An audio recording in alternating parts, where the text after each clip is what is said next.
Well, coming up on Whose Views, it's part 3 of the war between the land and the sea. And this episode is called The Deep, which is ironic given the lack of depth in the script.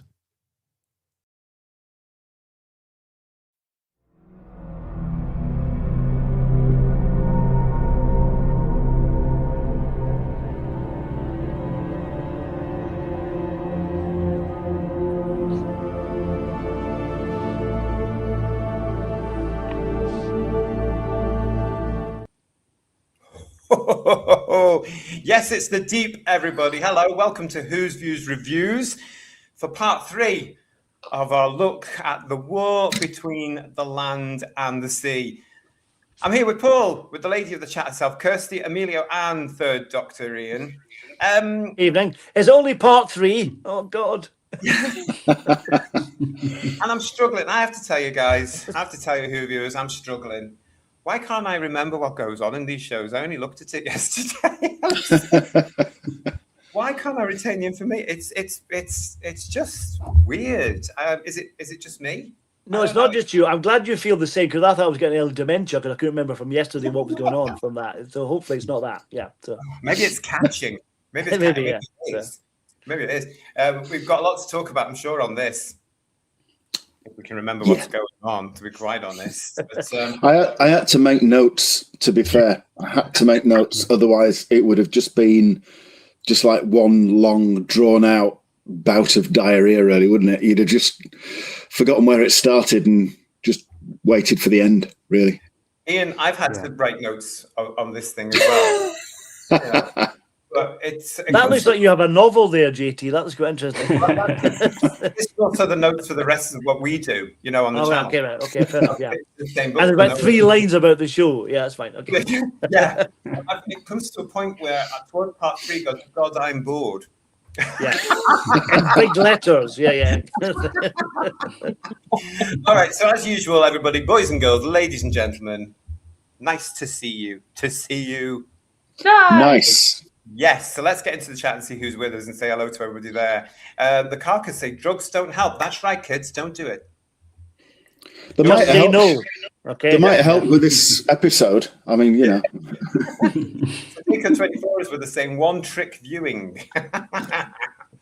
Derek Hart. Hello, Derek. Nice to see you. I didn't even bother with it. I was out with friends to have a Christmas meal. By the sounds of it, that was better than Land and the Sea. I'm sure it was. I'm absolutely sure it was. And I hope you had a lovely time, because it is that time of year. Darren N. Hembro, couch. Good to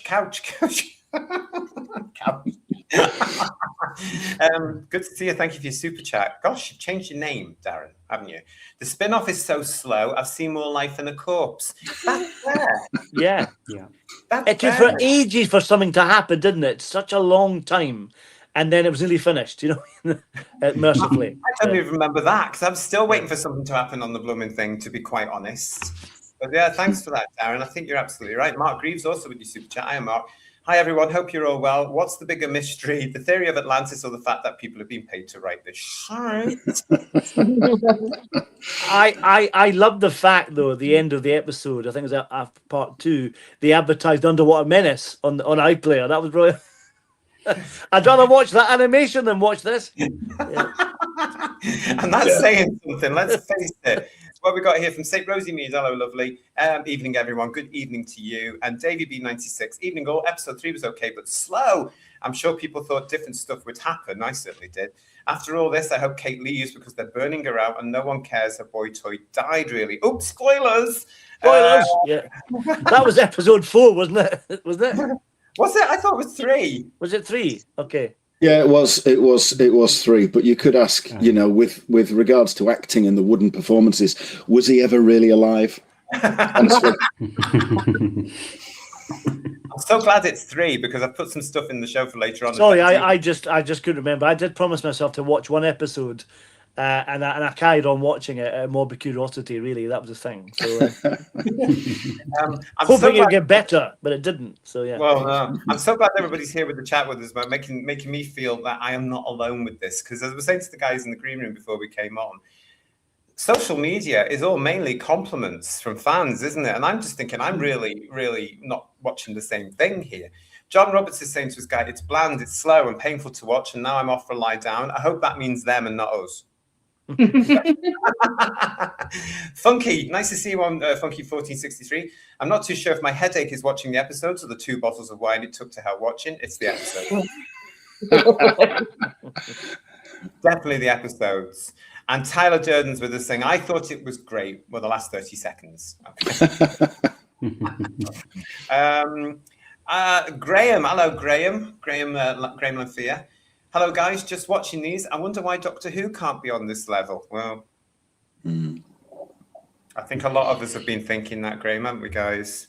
Because as I said last week on our shows last week, the tone of this thing is totally different. There's no camp element, thank goodness.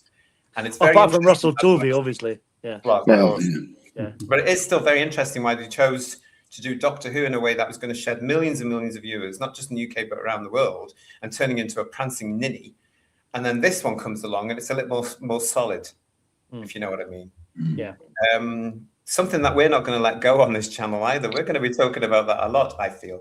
Hello, Matt Enspiel. Checks notes, blah, blah, blah. Oh, look, a bit of action, blah, blah. Well, I missed a bit of action. Problem Being's with us as well. Hello. Legion of James is saying, Hi, PB. I've come to the depths of having interspecies tadpoles. Yeah. We'll cover that on Thursday, won't we? Oh, God, I might be out. And PT Muzak is saying, hello, everyone. This was a bit better than previous, and it went downhill in part 4. Yeah. It's I don't think it ever got uphill to come downhill. It was always kind of downhill, wasn't it, to be honest?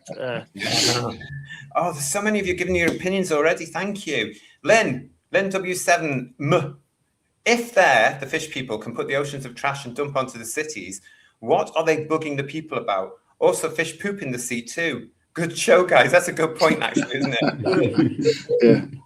Oh, my stomach's going again. And Glenn Piper's saying, I thought it was good, especially episode 3. Really like when they were going down the submarine. Really good character moments, seeing their fear as they were going down the sea. Glenn, that's very interesting. I really want to talk about that bit there. I really want to talk about that. The Carcass is saying to us, well, the overnight viewing figures show it's not working with the public. Stay tuned. We're going to be coming to those overnights in just a second. What else we got here as well? Oh, Paul. I keep calling him PTA, and he's changed his name now to Paul Ashworth, hasn't he? We're all of these actors needed. Too many people all over the place, and the playoffs rushed. Edit all 5 parts into a 1.5-hour movie, and I would say to add to that as well, with a new soundtrack, new dialogue, and a new title. I think they should put the Malcolm Clark soundtrack over it, just out of revenge. Yes. But the thing about this is, this in old money, in old Doctor Who hours, this is about as long as the War Games, and that doesn't flag at all. There's much more pace in 10 episodes of that than there is in this. Yeah, I have to agree with Paul, who's obviously put the thing in the chat. Not me, that's fine. If you really want to, they really wanted to stick the landing with obviously what happens with the end. Though you need a much smaller cast, and the people that were in the submarine, you would have to have spent some good time to get to know their characters and actually care about if they die at the end or not. The frustrating thing about this is it felt like trying to force emotion out of you and force tension into the script rather than be something that's naturally organic. I've been crying out in Doctor Who that I think they're too scared to kill off characters, and I think you need death to add something of stake to an episode. And so it was good to see people die in this, but I was not invested at all in those characters. The only person that would kind of follow through really with the general. I know there was a unit staff, but I don't know anything about her.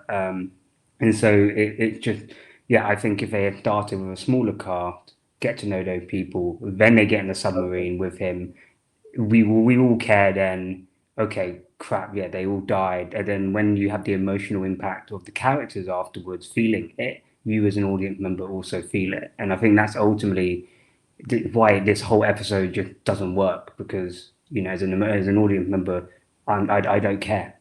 I think that's and that, I agree with that. That goes with the two main protagonists as well, with Salt and Barclay as well. Yeah. Whatever happens to them, you don't really care, really. Absolutely. And you're kind of wishing, you're thinking, who's going to get killed next? I hope it's them. You know what I mean? You're kind of wishing people to die in the show. Okay, which is quite scary. It's quite sad. Yeah. We should do that as a future thing. You know, like we do the ratings game and everything. We should do that. Who dies next? And then we can choose who we're going to have bumped off in the next episode. Can't we? Yes. You decide. We can have like one of those like children in need kind of thing. Yeah, like that. Yeah. It's We can call it the golden shot. No, that was a good game. I'll write that down. No, but I agree with both of you there. I mean, there's no, for me, I can't invest in these characters. And this is what I was saying last week about this being a typically formulaic show in RTD standards. It's got this, it's got this, it's got this. It goes from A to C to D to back to B to F. It's paint by numbers for him. And there's no resolution, there's no build-up, there's no care, you know, there's no explanations. We didn't have an explanation why Salt suddenly became male last week. Or did I miss that because I was asleep? That wasn't in it. And, they've just tried to be spectacular with these characters in a sense. They're just there. So when something does happen to them, I totally agree. How are you supposed to like them? How are you supposed to care? You know? Yeah. Before we get into all of this then, let's have a look at the ratings, everybody. If you just joined us, you might not know what the overnights for yesterday's episodes were. Well, we're going to tell you right now. We do this thing called the ratings game, as you know. So we're also going to be looking to see who's won something. Now, the last winner was Ian on Thursday, who won and who's used pencil. Let's have a look at what happened yesterday on BBC One. Now, don't forget, this is BBC One just after 8 o'clock. This is prime time telly on a Sunday. All right. This is it here. The Deep got 2.4 million. And then literally 5 minutes between the episodes, yet again, part 4 drops to 1.7 million. What does that tell you? However, everybody, don't panic, because the good old Radio Times today came to everybody's rescue with this. It's now been confirmed that episode 3, The Deep, average, they put the average in of 2.45 million viewers, they said.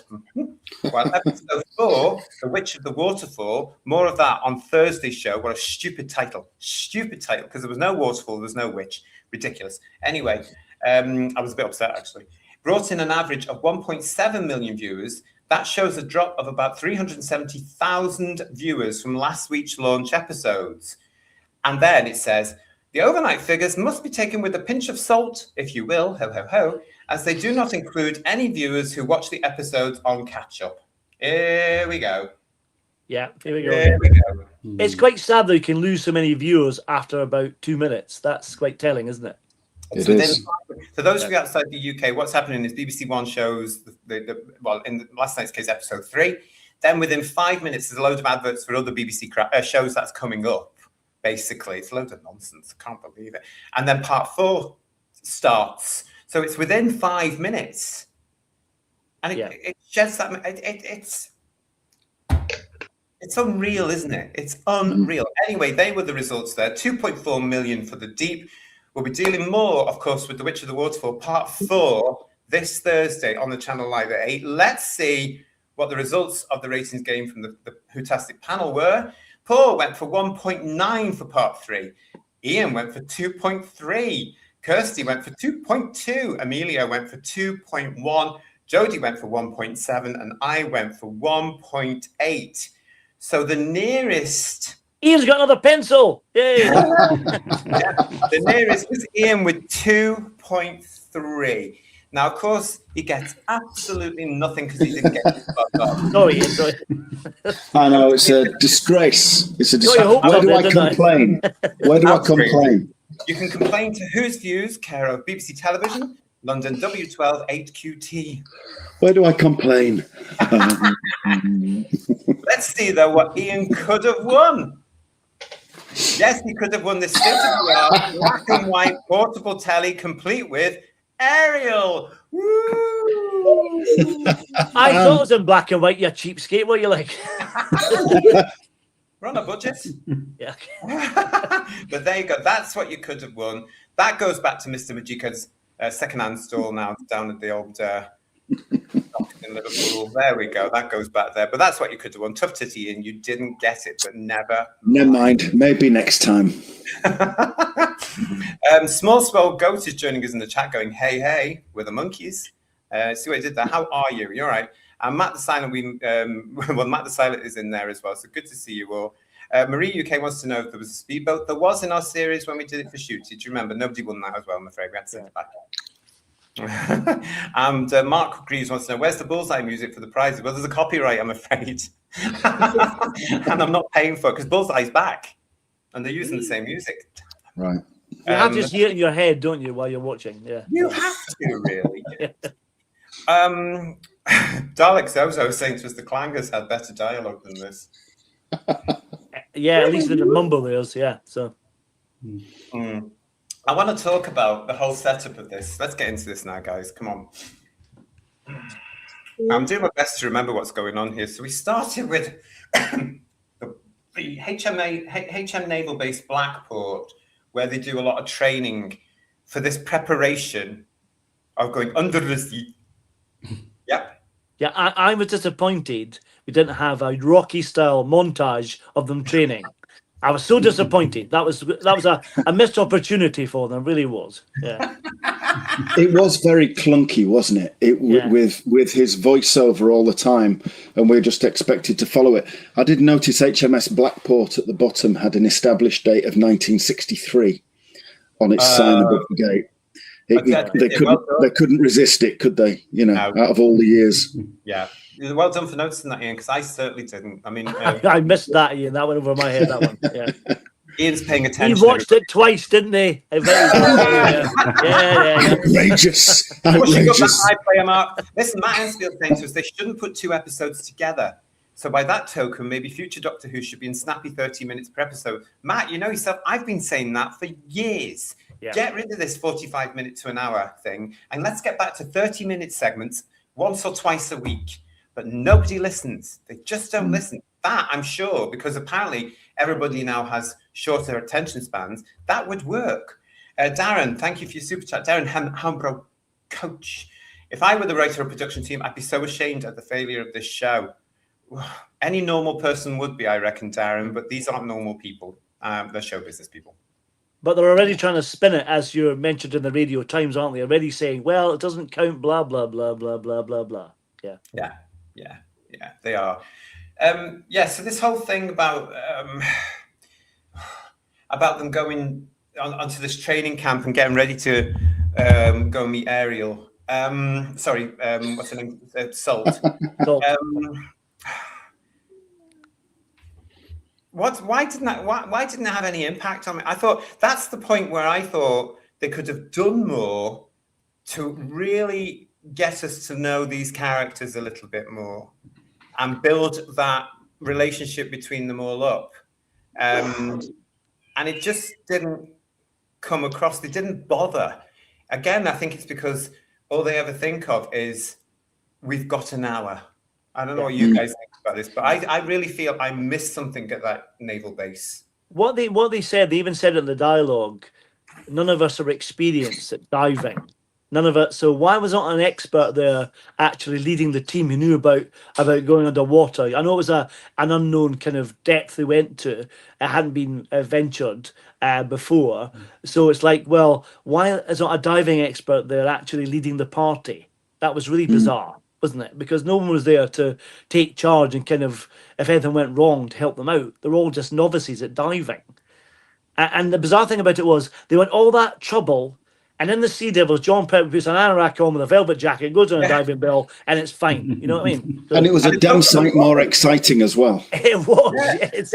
For some reason, I actually started thinking, guys, of that scene, that particular scene from the Sea Devils, when they're getting in this big dumbbell. I also thought of Warlords of Atlantis for some bizarre reason as well, but I think it would have been better with a giant octopus in it. Yeah, but I'm thinking about this. But I remember thinking, hang on a minute, Pertwee's has a hole in the bottom. Yeah. This lot are drilled in. Yeah. Well, Pertwee's, the hatch was at the bottom, and then they sealed the hatch. It didn't have an actual hole in it. Oh, right. They did seal the hatch in, but I was thinking, it's one of my notes. They were definitely riffing the scene with Pertwee and his diving bell. because, you know, it's something that was done previously by the classic series, which you need to know nothing about, but let's take on it anyway. You didn't have to go down in a diving bell. You could have gone so far in a submarine and then somewhere else or whatever. I know submarines can't go that deep, but you could have started off that way. And as they were hoisted down on a cable, what was the point of the scene where it dropped into the water? What was the point of dropping it into the water apart from concussing the occupants? Yeah. You know, it's on a cable, for God's sake, just lower it in. But no, it has to be dramatic. And when they were doing, I know I'm on a bit of a roll, sorry, but you know, when they were doing their 18 training, it kept cutting back to Russell Tovey, Barclay, whatever the bloody hell he's called. It kept cutting back to him with his totally implausible straight family and questionable child, because didn't he refer to it as they at one point? Because Christ knows what it is. And it's a woman. And he refers to, well, if I could get my mum through cancer. And why was that thrown in? Is that some kind of to try and give him emotional depth? Yes. Or something? Yeah. Because he's totally unbelievable as a straight married man with a child. So what are they trying to do with this? It was just like they were trying to layer on and paste on character, and it just didn't work. It was sloppy. All of it was sloppy. It relied too heavily on exposition. The whole series, it's just so heavily reliant on exposition to tell you about what the characters are rather than show you. That's why the only scene in this that I actually appreciated is when they are going down in the kind of in the tank. The bit where the director decides to basically, there's silence and it panning round to each of the individual to show you the fear, to show you that where they're going is uncharted territory, it's dangerous, it's alien.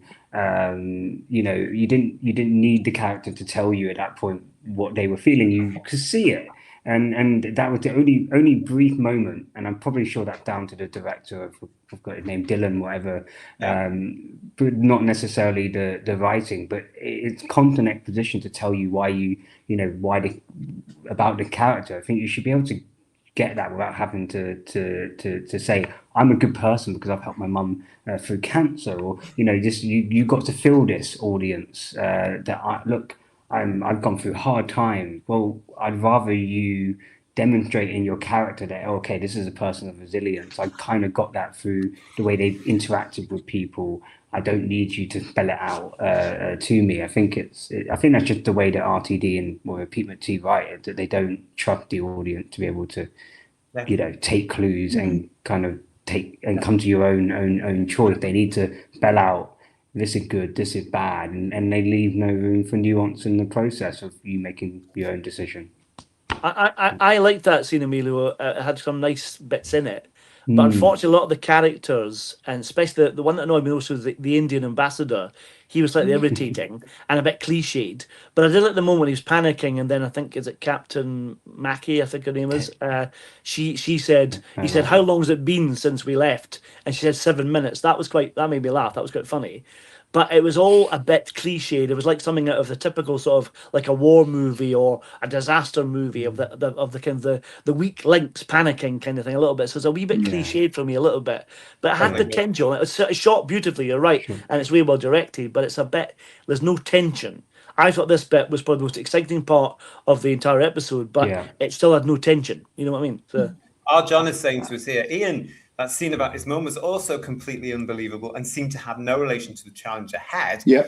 Legion of James is saying, has RTD had Barclay crying yet? The lead man blubbering seems to be a trope. Well, yeah, and it was quite embarrassing to see it as well, because the scene didn't really work. It's the scene that Ian was talking about where he's going on about, if I can get my mum through cancer, I can get through this, blah, blah, blah, blah. And then it's a big family group hug. And again, it's because you don't care about the characters. You don't care about the three of them at all. You don't care about what they've been through because there's no build up to it. There's no relationship between the three of them at all that you can feel, whether that's because of the writing, the direction, or the playing, Emilio. There's just nothing there between the three of them at all. And you just don't care. But also, I think that's what fails for me in what should have been a wonderful scene. I loved the shots of the submersible going down into the deep. I thought that was beautifully done, but I've seen it before. I've seen it before in other things, and it's what probably in the deep, probably as well. Probably the abyss. going back years to the even when we talk about Warlords of Atlantis, going back to that sort of stuff in the 70s, all these wonderful. I've seen it before, and it just seemed to be predictably done to me. I was expecting something a little bit more, I think, and I was expecting at any minute now Sea Devils to grab the thing to show where they were putting it and doing it, and I was expecting that, and it suggested more than shown, possibly because of budget, because they'd have to have things in the water, I guess, actors in the water as well, maybe. I don't know, but the whole thing where they're just sitting in the submersible. I agree with you, Paul. I agree with you, Amelia. It wasn't tense enough for me. Yeah. And when you're trapped with these people in real life, if something like that is happening, I think it would be slightly more, I don't know, urgent.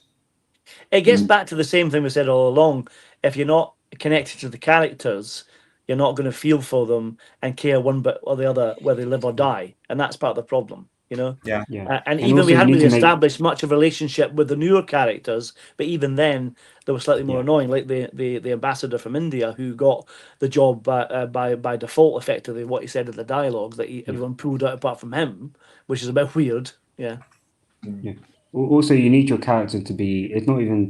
They need to be believable. I think that's the most important thing. So, but the issue with Barclay is, and it was again, it's very forced. It's basically, oh crap, we've made the character seem he seemed very confident, right? Like he tried to pretend he's this everyday man and been put into this very awkward, impossible situation, and now he's the front of he's the ambassador, he's the front of this, and he never expected to be there. But the problem is Russell Tovey, and the way that he portrayed the character, and probably the way the character's written, is he's very, very confident, comes across quite arrogant, and so they add that scene in basically to go, oh, by the way, he is fallible, he is kind of nervous about the fact that that he's been put in this position. We need a scene that showed that. It's like shoving it in to basically advance or to advance the plot, where really from the beginning they should have maybe chosen an actor but also written the character in a way that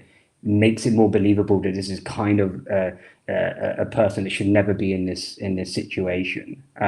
And then you go into the family situation, they're just not believable. And don't get me started on the daughter, who basically, I get it, she's upset or scared for her dad that he's going to be going into underwater. But her first comment is to get upset about TikTok comments or social media comments. Yeah, we've got that here. Yeah. But who here would say that to their dad, or if they were in that situation? If you were nervous, you wouldn't do that. So again, I can't believe these are real people. I think that whole thing. Well, Amelia, if I was a dad, I'd say, "So what's TikTok?" Would be my first question. To be that whole thing that you brought up there, I've actually got that here. And again, I think this is just typical of what certain adults, i.e., RTD and his cronies, think some of this younger generation are like, because he's actually said this. He's gone out of his way in the past to say the youngsters are terrified of everything. Well, that's only because ridiculous extreme left-wingers like yourself, loonies, are telling them to be frightened of everything. Leave them alone. They're absolutely fine. We've got some super chats, guys, before we carry on with that. Daryl's with us to say, hi, Daryl, you're right, mate. Need to chat with you soon. They probably ripped off the diving bell dropping hard from my Sea Devils trailer, but that's because the AI went hard and I didn't have the credits to fix it. Good stuff from Daryl's Doctor Who AI was the best Doctor Who there's been probably in the best part of 10 years. I'd take that as a compliment, Daryl. Yeah, absolutely. Jason's saying to us, Jason GW2N, we saw a brilliant brass band Christmas concert whilst it was on. When it was on, much more entertaining than this 2D dirge. Good for you. Good for you. I'm sure it was lovely. Super chat from Digby. Thank you, Digby. Sorry, I can't join you fine folks live. Thank you for keeping up the good work. Well, that's nice of you. Thank you. We are doing our best in these bizarre times for Doctor Who. Yeah, and a super chat from the John Keeley. Hello, John. No offense to the panel and chat, but the entire war between the Blands and the P has just been a complete yawn fest to me. Well, I'm not going to take any offense to that because I totally. No, me neither. It's not. Well, young people take offense to everything, so Yeah, I'm very offended. John. RTD will be very pleased with You're you such there. a snowflake, Amelia. What are you like? Let me Yeah, get my you tissues. look offended. Get my tissues. But the other thing Shooty about lent me some that, tissues for the evening, so I'm just going to borrow some of them. this is going to be another thing that does not end up on my shelves. Yeah. Just to point out, you can order the Steelbook, you can order the Blu-ray, you can order the DVD now of this stuff. You can pre-order it now. I'm not going to waste any of my grotzits on this, I tell you, because it's just not worth it at all, is it? Dalek's also saying to us, it's lefty middle-aged boomers projecting politically funded propaganda. And Julianne is saying, very grateful for you all for watching this fishy crap, so we don't have to. I was watching Peter Cushing in Island of Terror instead. Is that the one with the tentacles that come out and attack I think people? it is, isn't it? Yeah, I've seen so. That's hilarious. It's wonderful, yeah. So. Where's the war, though, says Funky1463. This is neighbours arguing over the recycling bins. I totally agree. I totally agree with it. As they're going down into the sea and the submersible guys, I'm thinking, when's the war going to start? When's the war going to start? We've been told in the title is there, the war between the... Because at the moment, it should be just being the diplomats between the land and the sea, shouldn't it? Because it's actually very boring. And when you've got these elements of characters that are just diplomats, that is boring. Yeah. I was going to say, I did like the bit when they finally got to the Sea Devil base or wherever it happens to be, and they got there, and the visuals for that were really nice. The underwater bits and the kind of bits on the roof and all that kind of stuff was really nice. And then they padded it with the flirting bits between Salt and Barclay. And said, come on, get on with it. And then we got to and then all that touching and stuff, and it was all I'm going to puke. Yeah, so all that kind of stuff. Yeah. Now this again, I think, tying in with what Emilio and Paul were talking about before, I think this is supposed to make them interesting. Why does it have to be a romance? It's some sort of sea devil and a human being. And again, it's probably because, correct me if I'm wrong, it's not Doctor Who. But it doesn't matter, does it? Because it just, why? It's, well, I have to say, maybe it's supposed to be science fiction. Maybe it's something to do with. Have you seen Delta and the Bannermen? I remember what happened with what's his name was changed into a green alien and stuff. He could have had babies with her, so it's been alluded to before. But this is a bit nauseating, I'll have to say, because he touches her, and Hazel pointed this out. My wife pointed out he touches her, and he's got his gloves on. Okay. And he doesn't. So what can he feel through his gloves? It's weird, you know. I hate to think after the episodes that we saw last night. Yeah. I don't know. Probably didn't get slime from her gills or something. You know, God knows what you get. Just slide your fingers in. You know. No, let's stop there. It's not quite 9 o'clock yet, Ian. It's before the watershed. So just smell fish. I agree with you, JT, that the decision to go down this romance plot makes, I just think it's a terrible decision. And I think there's no hook, to be honest. If I was a normie, I didn't know what the Sea Devils were. I wouldn't be hooked by them as a kind of as an alien species, because what particularly unique about them, apart from the fact that they were here before and they've been living under the ocean, they're basically being used for RTD and Pete Matisse to basically spout their political messaging. Basically, that's what they are serving the purpose for, just to say, you're polluting the planet. What they lack is anything that makes you interested in them, or there's any conflict within the Sea Devil rank about this. You basically just got Salt, and as kind of the one that's slightly different to the rest, because she fancies a human. I would have much rather if they had maybe started the first episode with a group of people going down for the first time, human beings trying to go down to the bottom of the ocean, and they get dragged into the Sea Devil world. And let's say Salt was basically the Sea Devil were going to go and kill some of the humans because whatever. And then Salt was maybe one that was different, that went and saved one or saved a group of them, and then brought them back up to the surface, and then the whole kind of story erupt from there. Anyway, I'm just spouting stuff, but it's just that I think you could do a lot more with the Sea Devil. They're bland, they're boring, there's nothing interesting. The 4, 5, 6 in Children of Earth, what makes them interesting? Why do they want to use the children?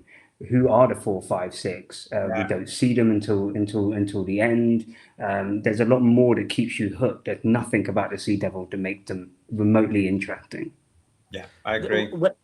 When they continued from after the romancy bit and they got to the big cavern with all the Sea Devils, that looked fantastic. That was lovely. You think so? I like that. But the thing I still don't understand is, why is Salt, and then later in part 4, why Tide are humanoid, and all the rest of the Sea Devils are reptilian? So why do they look different? I don't understand that, and it won't be explained. I know it won't, but it's why. It's probably because they have to articulate. That's why they're humanoid. But it's so lazy they couldn't find a way of making it more alien quality or more Sea Devil like, rather than being humanoid. It's like we said though when we were reviewing the Hungry Earth and whatever the second part of that was called from Matt Smith's Silurian adventure. They've gone down the Star Trek route of it's far more interesting to see the actor. When actually I would say, and I've said before, haven't I, Who viewers, as Doctor Who fans, we don't bloody care about the actor. We want a man in a rubber suit. And we want, Doctor! That's what makes the series. And even though they keep saying, oh, the thing has moved on, it's about a Time Lord in his TARDIS battling monsters. That's what we want. In a spin-off, if you're going to use a monster that's been associated with Doctor Who, you do them credit. And this in no way, for me, when it comes to the iteration of the Sea Devils in this thing, gets anywhere close to the genius of Malcolm Holt's original creation. Not at all. No, not a chance. Silurians into that as well. I mean, it's interesting what you were saying there, Paul, about the look of the Sea Devils world. I didn't like it. It's not what I expected. I wanted cities. I wanted more of what we saw in the Matt Smith Silurian things. I wanted grandeur. What is this? This is just pathways to where exactly? I wanted to see a massive buildings and why they're fighting to save their civilization. And what I've got here is just these loads of things with a load of Sea Devils standing around holding spears. I mean, what happens to these little round guns, for crying? Have you ever tried to throw a spear under the sea? Come on. What I remember the look of it, I liked the fact the army looked great, and I didn't like the fact it's not relatable. You can't work out what these places are, understand that. But I think visually it looked quite good. And I do, although they're not Sea Devils, I'm quite warming to the creatures as creatures, but not as Sea Devils. I think they look quite good if there was something different. Yeah. You know what I mean? They've been made really well, and they're designed quite well, but they're not Sea Devils at all. But they're quite good creatures. Yeah. You spot this, Who viewers? Now you can just make this out. This is a screen grab. That's the original Sea Devils. It is, isn't it? You can just make it a screen grab. They haven't got their string vests on, but that's them there. They were there on one of those platform things doing nothing. Oh, really? Really? Yeah. You can zoom on it later on, Paul, but that's them there. Just a little crowd. Wow. A little Easter egg for original fans, I would imagine. But there they are. So it shows that they are still around. They're just not doing anything in this one. But interesting, isn't it? I just wish they were brave enough to actually do it. I know they did it in Jodie's episode of Legend of the Sea Devils, but it wasn't. They hadn't quite the great look, but they tried to do like CGI with the mouths and stuff like that and the eyes, and it didn't quite come off. I just wish they'd been brave enough to try that, but do it on a bigger budget, because for us as fans, it'd be far more interesting, wouldn't it? Yeah. Although, of course, recently they've gone for this whole thing about, there's different elements to their species, of course. Yeah. That's a cop-out, though, isn't it? Let's be honest. It is a cop-out, isn't it? They went with it. I mean, as you're saying, Paul, there's been no explanation as to why Salt or Turf and Tide look human, And I think it's just personally because A, they want to see the actors, and B, they've got this romance thing going on between Fish and Chips and Barclay's bank. To be fair, it might be quite funny. It might be quite funny if he was snogging a Sea Devil from 1972 Sea Devils. That could be quite comical, to be fair. It would be very comical. As he's running his fingers through his fins or fins. Let's have a look and see what they're saying in the chat. We've got Steve Andrews. I don't want to see that. No. When the title was announced, says Steve Andrews, I thought it was going to be the Silurians and the Sea Devils. Dino Vesh is with us saying it should be called a love story because between a Homo aqua and a human, I gave up and could not bear anymore. What next, baby human and Sea Devils? I hate to think. Hello to Robert Payne, who's with us. Good to see you. What else we got here? Dalek Zozo saying to us, Barclay will discover he's one of One origin to the Homo see things, in my opinion, justifying the plus and inclusive in woke messaging. Matt S319, no war with a series that has war in the title. And imagine a romance between Tegan and Sovix, says Matt Henspiel. Yeah, that's a proper name. Yes, folk, it's that believable. Or Turlo and the Merker. Yeah. All things are possible. That would be electric. And Matt the Silent is saying to even Legend of the Sea Devils was better than this. I couldn't possibly comment on that one, I'm afraid. I wouldn't go that far. Yeah. It's a That's stretch. very low bar. Yeah. That is a very low bar. I'm going to read this one with Julianne. Romance, it's all shitty fanfic like RTD writes, has soppy nonsense in it. And again, he's had to turn it into an element of soap. Why can't he just write sci-fi? Oh, because he can't. That's the thing. He has to bring in his elements of what he knows. And as far as I'm concerned, Who Views, he's still living off a 1999 show called Queer as Folk, where he made everything. And everything since has been in that pattern. If you look at it, there's elements, even in Doctor Who, of that show, i.e. trying to make it real. And it doesn't work, I don't think, in Doctor Who. All this really doesn't. That's just me. You can disagree or agree. Legion of James saying, it sounds to me like the Sea Devil's name has been used, but the show is actually nothing to do with them, other than plagiarized lore points to flesh out the empty vessel of Hid Homo Aqua. Yeah. Again, it's because they can't think of their own monsters. Yeah. You know, oh, we want to do sea monsters. Oh, we might as well use the Sea Devils. Well, what happened? You know, we've had the Pescatons, for crying out loud. You know, that was a different sort of scene. We had the Zygons who could live around. You know, I got fed up with them. JT, it was a rip-off of the Christmas invasion scene in Cheddar Caves, or the warriors standing all around looking down. I missed the originals, said Arjon. That's a super chat there, guys. Here it is. Mark Greaves, thank you. If Salt turns into a male, then we know why Russell Tovey got the job. And also with one episode left the usual 12 plot threads, none will be sorted. Totally. You know, we're only in episode 3, Kirsty, and you can tell there's going to be plot threads hanging past episode 5. Next week, we're all going to be scratching our head, no doubt, going, what did we just see, and how is this going to be explained, and what's this leading to that? We know it's coming. Yeah. Yeah. A great example, Kirsty, is that you know, when you go down to the Sea Devils, you know, let's say land or where they live, you know, the last episode you showed them being able to suck up all the plastic and in the oceans, right? So that's massive technology. Where's the technology? There's no technology. So you know, it might well just be magic. Yeah, you're right, Emilio. You're right. Yeah, they might have just twitched their nose like in Bewitched all those years ago. I mean, that's the other thing that hit me about where the Sea Devils were present. That's why I wanted to see the cities. I wanted them to suggest this technology we all know is there. Now, the not we's don't, but if you show it on screen in that particular slide, this is what they're fighting for. Look at all that technology. Look at what the human race could tap into. And that was in one of the episodes last night as well, wasn't it? What I've been saying. Surely the human race would welcome another race with all the medical advances, all the scientific advances, all the environmental advances that the Sea Devils and the Silurians have. I think it would have brought home to people, I'm saying viewers, but there weren't any, but I think it would have been brought down to people watching the show. I get it now. These people, these things down there are big. Look at that city. Look at what they're protecting. It would have just brought a message home in a much more subtle way than, oh, it must be done. Was the one point when, you know, when they came out of the submersible and Barclay fell, did he fall into oil? Was that oil? I thought that. He was like, ooh. He went, didn't he? It was seaweed. I think it was seaweed. Oh, was it? I think it was seaweed. The idea that the seaweed was holding up, almost like captured us. It was holding the vessel. That's what I took in. I think the problem is that that whole setting, while I say visually I agree with Paul, it looked like visually it looked very, very good and cinematic. It's too dark. And they make the point to say, look, you can breathe oxygen, right? And, etc. And I know the idea that you're at the bottoms of the depths of the ocean, right? Where there's no, there's no sunlight, there's no light, basically.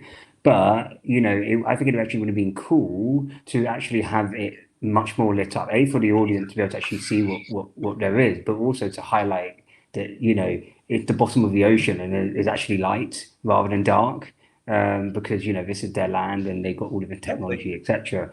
They didn't do that. They went down and it was too dark, and so you can miss things like that quite easily. Yeah, but they that's could have what I thought. repeated, Emilio, some text, if you like, some dialogue from the Matt Smith episodes with the Silurians, where I'm under the ground, how can I see?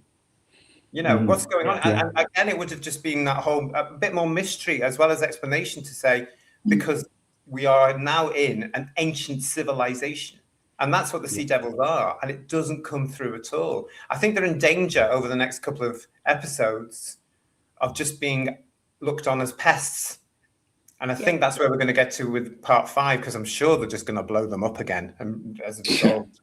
Well, that blowing up we got in the kind of city, or whatever it was, that was a bit slightly predictable, a little bit, which is a shame, because I quite like the character. It was a South African, the kind of professor guy, whatever his name was, who actually, I think he sacrificed himself because he's got cancer or something like that. That's I think it's came out in part 4, I think. But it's weird though, because it was very predictable. Visually, it was done really well, but it's like, why are they killing off half the cast by episode 3? Seems a bit like, oh, what will we do now? Oh, let's kill them all off. Well, to be honest, I was sort of expecting something like that, because there's too many. Yeah.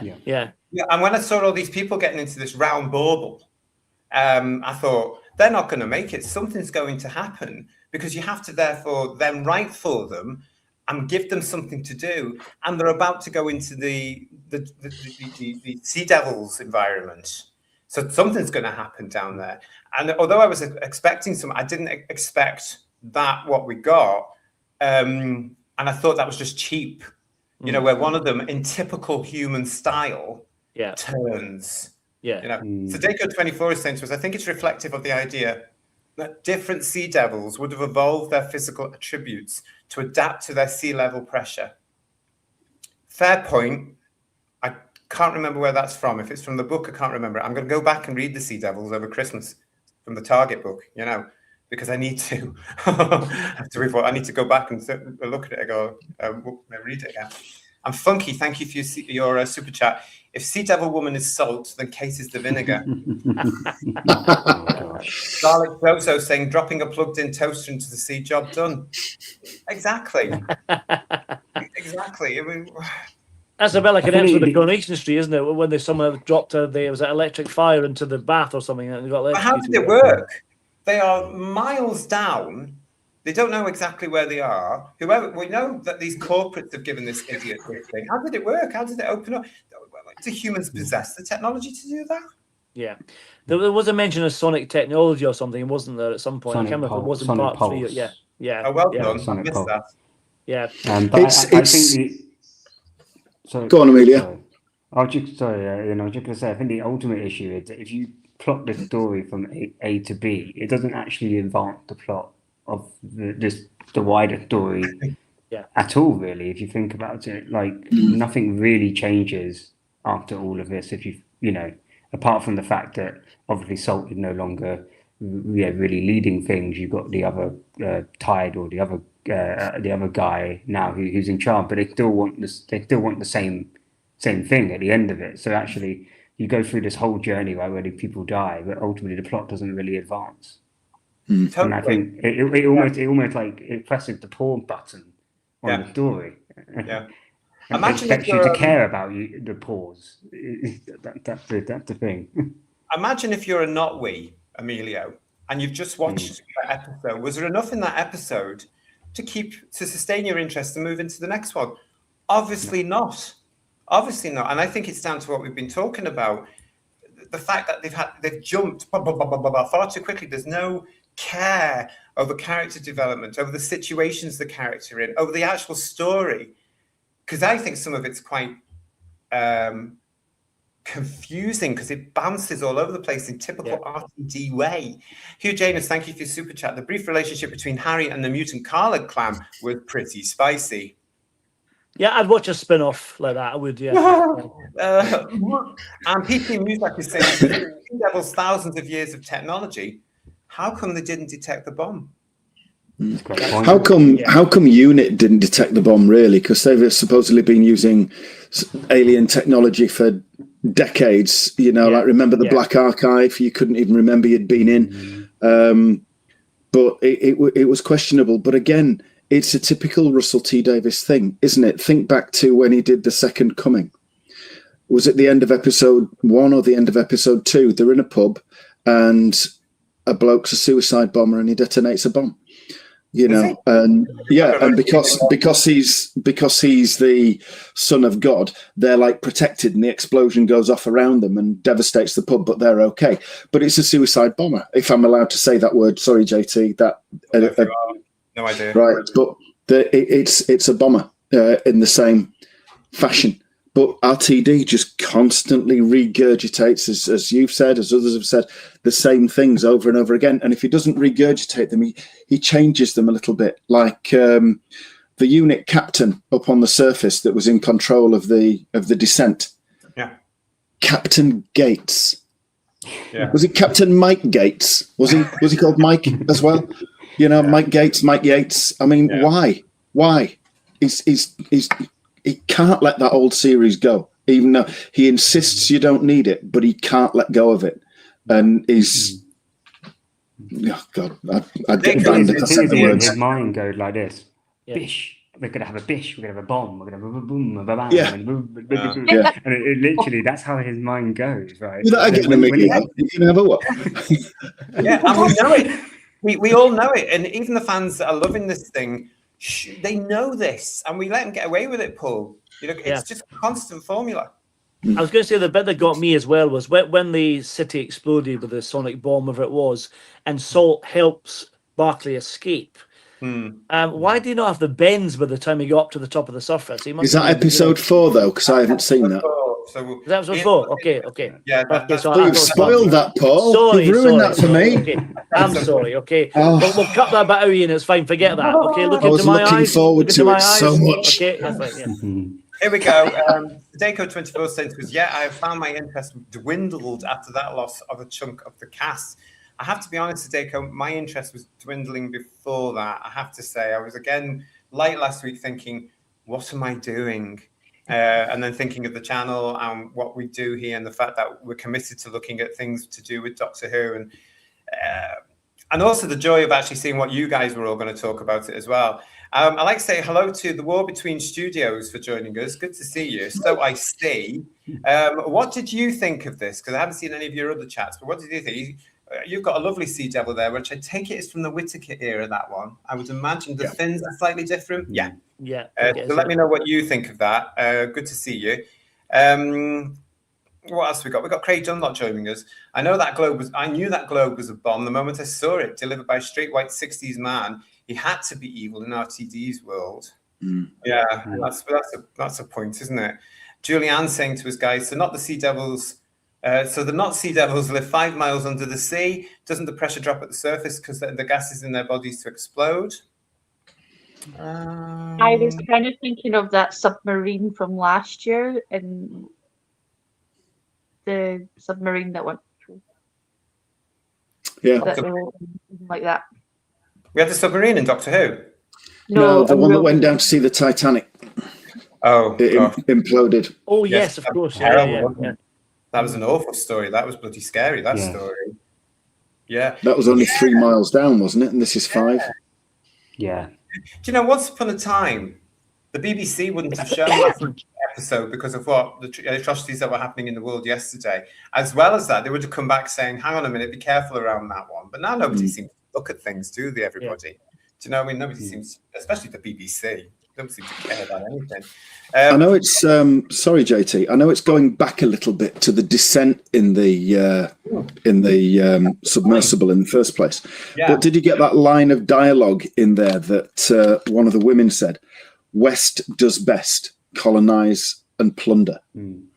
Yeah. Yes, although I didn't write it down the way you have there. And it's just like, oh my good God, give it a rest. You know, Yeah. And it's not right now as well, RTD, because I know you're watching us because you're tuning in. Shut up. Stop saying this nonsense and stop putting it in your bloody scripts. There is nothing wrong with the West. There is nothing wrong with our culture. Get a bloody grip, you idiots. Be proud of where you are, or bugger off to where you want to be and leave the rest of us alone. And I'd say that to anybody else that's following all these lunatics as well. If you're not happy in the country you're supposed to be in, if you're not going to dedicate yourself to the country you're in, bugger off to where you want to be, quite frankly. Because I'm sick of all these lunatics who have suddenly been empowered and think they can be empowered. Well, you can't, and you're not, so shut up. Quite frankly. Personally, the only people that are going to, again, people may enjoy it, but really enjoy this will be the people that have a nihilistic worldview. Now, I think he has a nihilistic worldview, you know. I've said it before, he's a very angry man. Yeah, exactly. Which is really interesting when I was listening to Murray Gold podcast, where he did, and he talked about how RTD had like always a message of hope. Now, maybe in his first era, Doctor Who, maybe a little bit more, definitely more so than this era, but he's, as you say, got even more angrier. And so everything just feels hateful. And, he's basically gone down the lines of, basically anybody in a position of leadership or authority, bad. Yes. Anybody who doesn't believe in climate change or like go to like activism level, bad person. Anybody that's a white, straight male, bad generally. So it's just a very, and that's how this whole story has been. There's been nobody that really fits counter to that argument. Don't forget, with Barclay, he might have a daughter and child, but he's willing to make love to a fish, or to an alien, basically. So he's single now, isn't he? He's single now, isn't he? Yes, exactly. So it's boring. It's so obvious and it's so predictable that you know these characters, and Kate in the story basically is meant to be somebody that is meant to be kind of someone in a position of authority that is conflicted, but she's not, because she's not in a position of authority that we will see and develop more in episode 4. But she's not a conflicted individual. There's nothing interesting about her moral conundrum. I would say in the Zygon inversion and Zygon invasion, she at least has some sort of morally conflicted decision in that episode.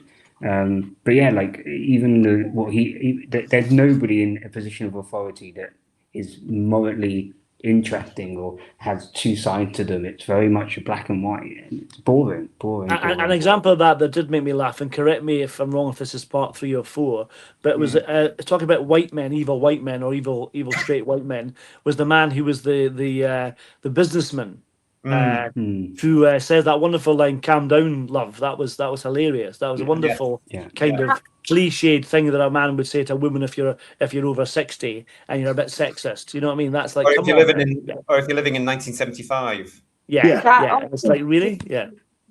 That also annoyed me when she just stormed into the cabinet meeting. I was like, Bolt Russell, you're given boss woman, because you would get, regardless of what power or authority you hold, you'd get into so much trouble for doing that just interrupting and just storming into a chamber of that sort.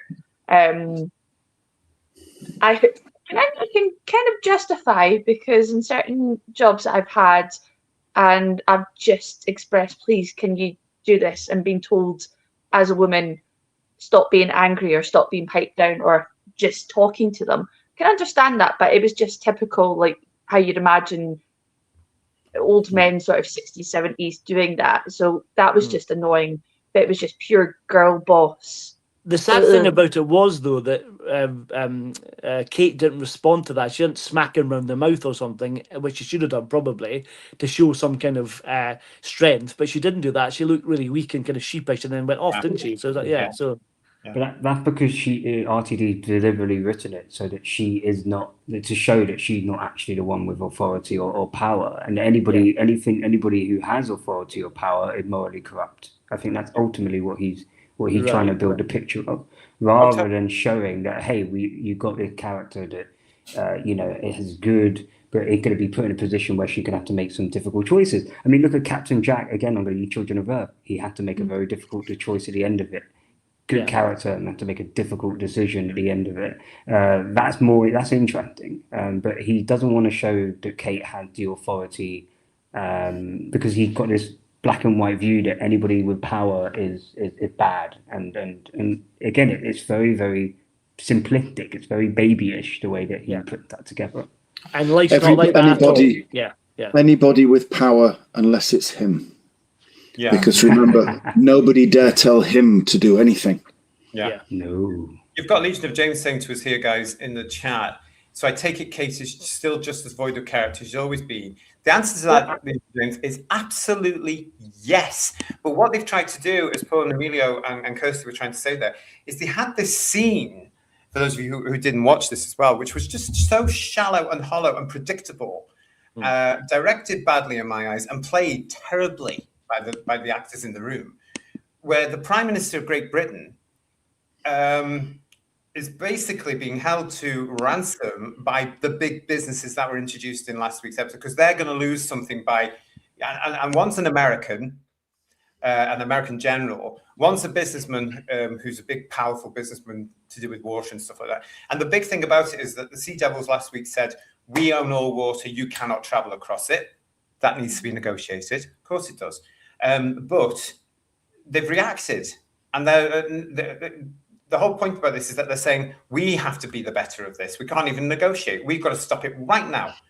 And Kate comes across in this as the leader of UNIT, which in my eyes has been watered down in modern Who anyway and used far too much. And she's just, no pun intended, she's a wet fish. She just sits there. And she doesn't know how to react. We had the 1975 comment there, which she would have said something along that line. Yeah. But she's astounded. And again, the whole scene is to set up some sort of character for Kate. And it fails completely.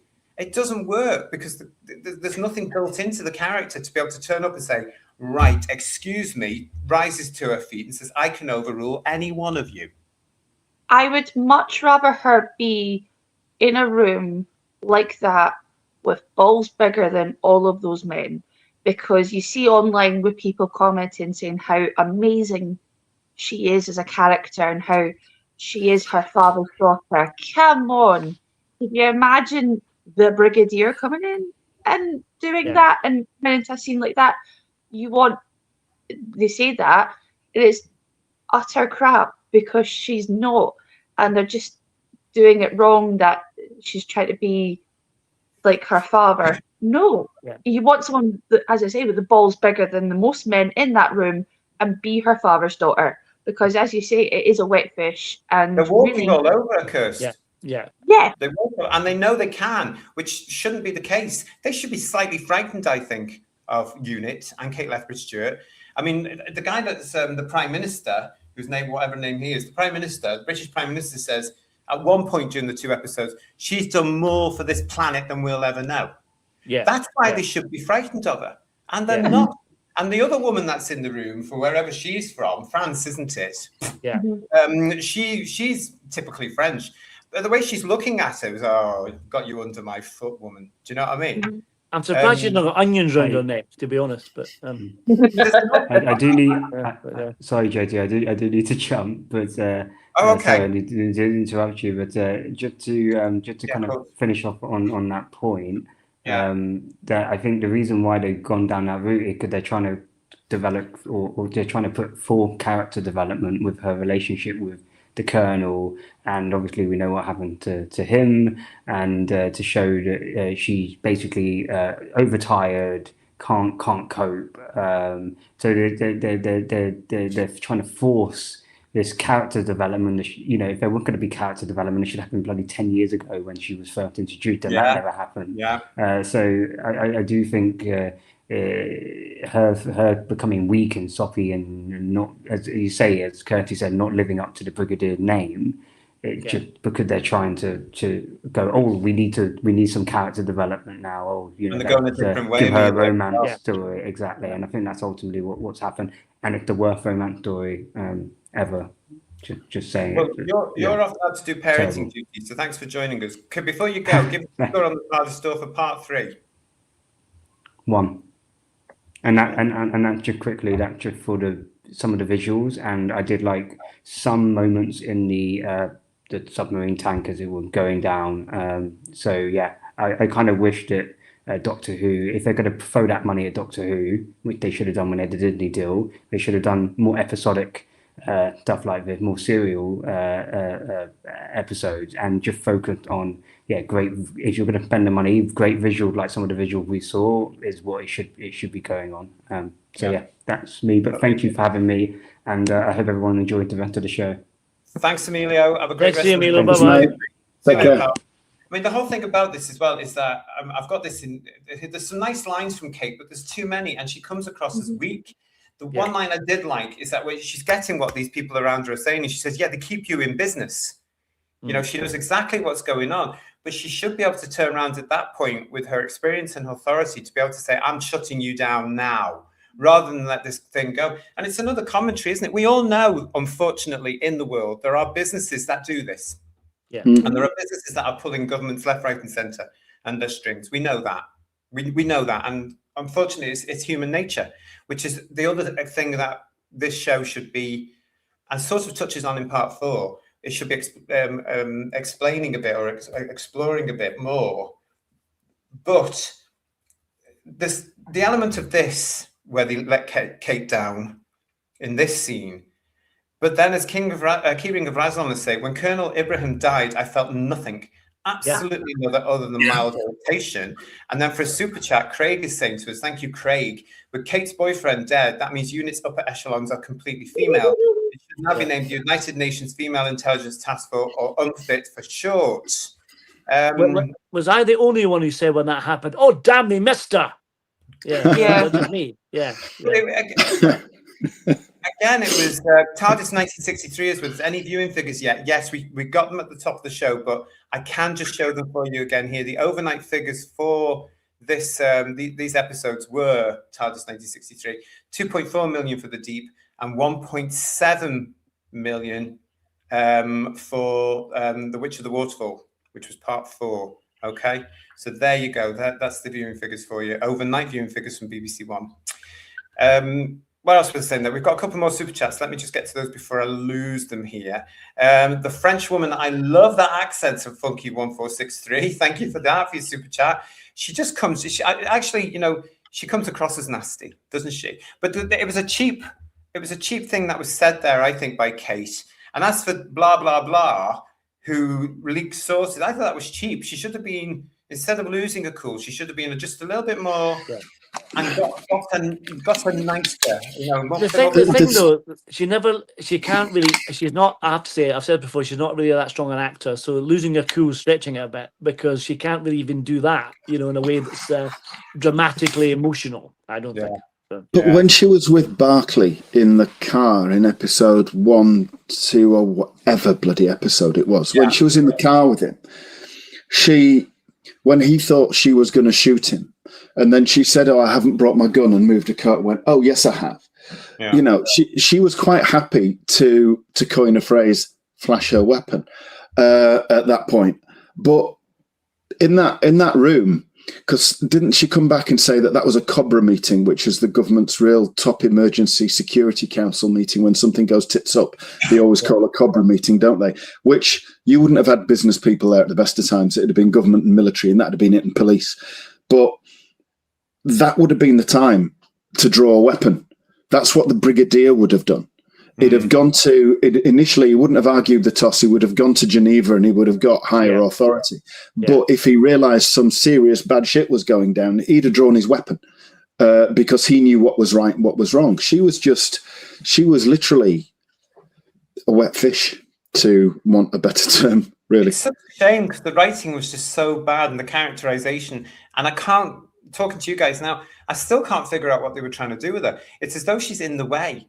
And I think there's too much assumption that people watch Doctor Who and have done since for however long she's been in it. She's been in it for quite a long time now.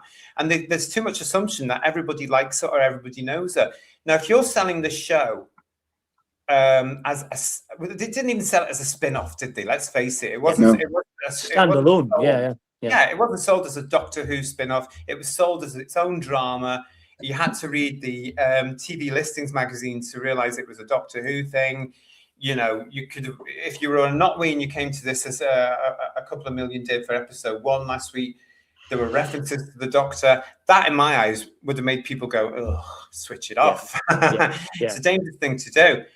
But I just don't think they know what to do with Kate Lethbridge-Stewart, because she's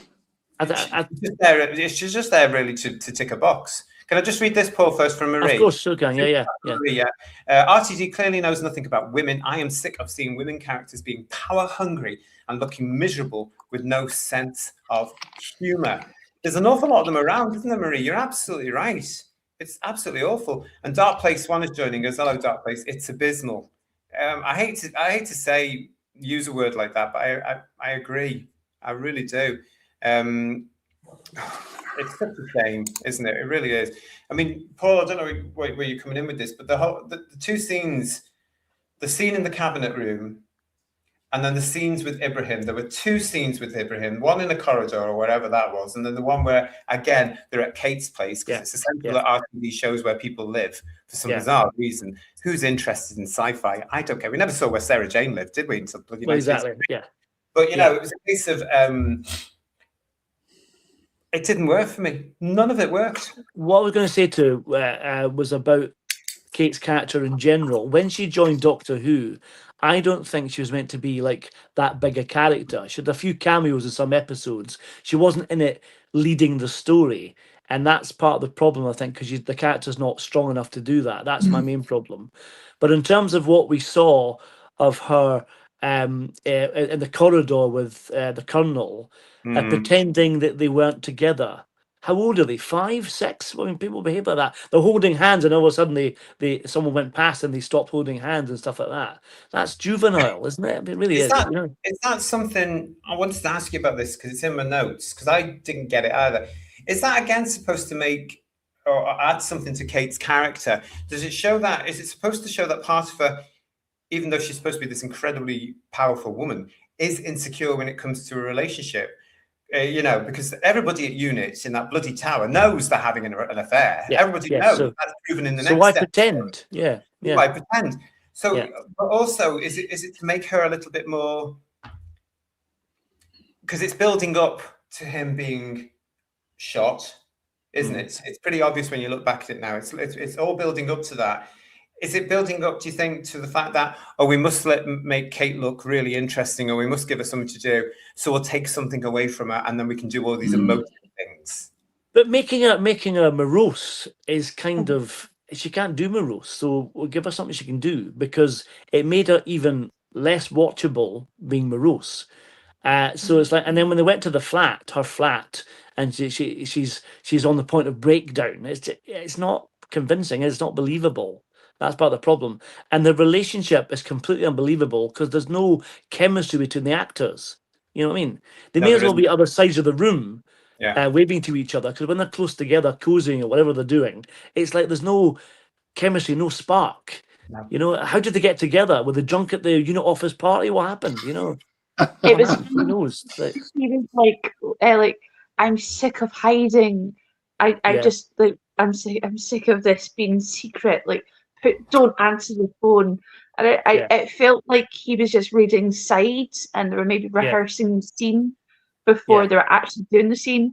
So when the sniper dots started to appear, I was the exact same. That I was like, oh no, oh well, moving on.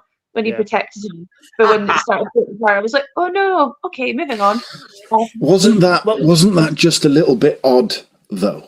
You see, you have this laser pointer right on her forehead, and she's relatively tall. She's just a little bit under the height of Ibrahim. They're not that different, are they? Yeah. And because he sort of like would lean down and kiss her, but you've got and it's got her there. So he pushes her out of the way, and he's got a hole in his chest. How the hell?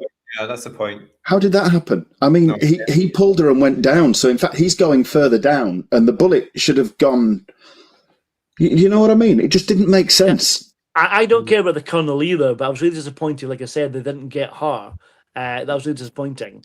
Or get both of them at the same time. That would have been quite good. But I didn't care about either of them dying, other than the fact about the story. You know what I mean? So I love it.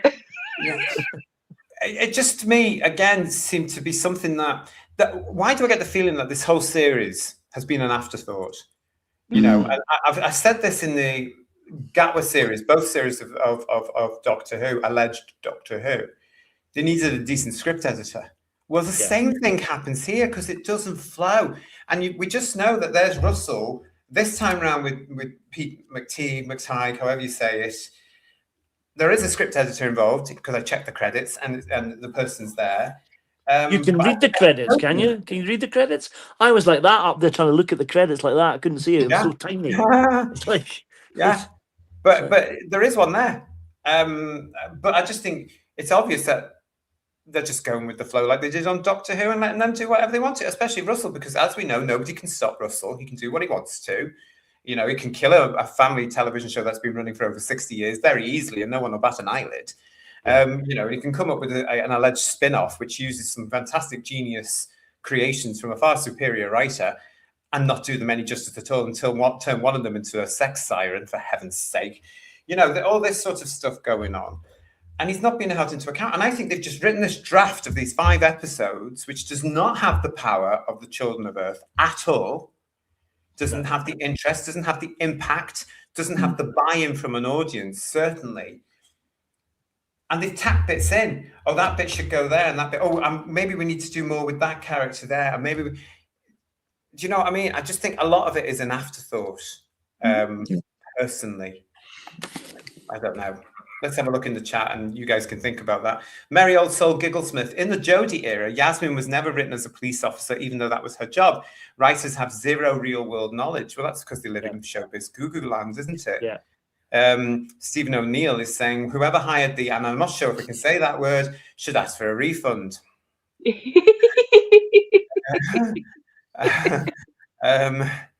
Yeah. Be careful what you ask for, says Craig, because if they kill off Kate, that would leave Rocket Wheelchair Lady in charge. Strange that the Rocket has not been used so far in that, is it? Yeah. Maybe he wanted an action figure out of it.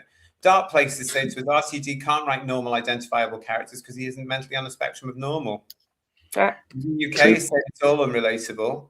This is the thing, isn't it? Tyler Durden smile. The Brig was a soldier. Kate isn't, is she? Maybe that's why she didn't bring out her gun. Bambera was a soldier in Battlefield and didn't take any crap. It was a different unit. Yeah, and I'm not a fan, Tyler Durden, I have to say, of this particular. I think it's been watered down, this unit, and I think it's been made to be too PC, like everything else. Too PC. And I just think that's why it doesn't work. I don't know about you lot, but I know it's happening in real life as well, isn't it? In the armed forces, you know, especially in Britain, a lot of it's gone PC. And I don't want a soldier on a battlefield asking somebody for their personal pronouns if they're in war. Thank you very much. I don't want any of that nonsense. Mark Greaves, thank you for your super chat, JT. Let's be honest, any decent script editor wouldn't work with that fool. They would be driven insane like the rest of us. Well, that's probably true. They'd be sacked within 2 hours, a decent script editor, because they'd stand up to him, wouldn't they? Yeah. Well, he's not into criticism, is he? So any even constructive criticism would be looked upon as being deceitful towards him or being unfaithful. You know what I mean? It's like, yeah. But do you know what I mean though, about getting the feeling, guys, that this thing has just been one afterthought after another? Yeah. And I don't think it's done it any favors, to be honest. Such clunky dialogue. They even slotted in, didn't they? They even slotted in, welcome to our domain. Yeah. I mean, how tacky. Seriously. I was just like, my God. Yeah.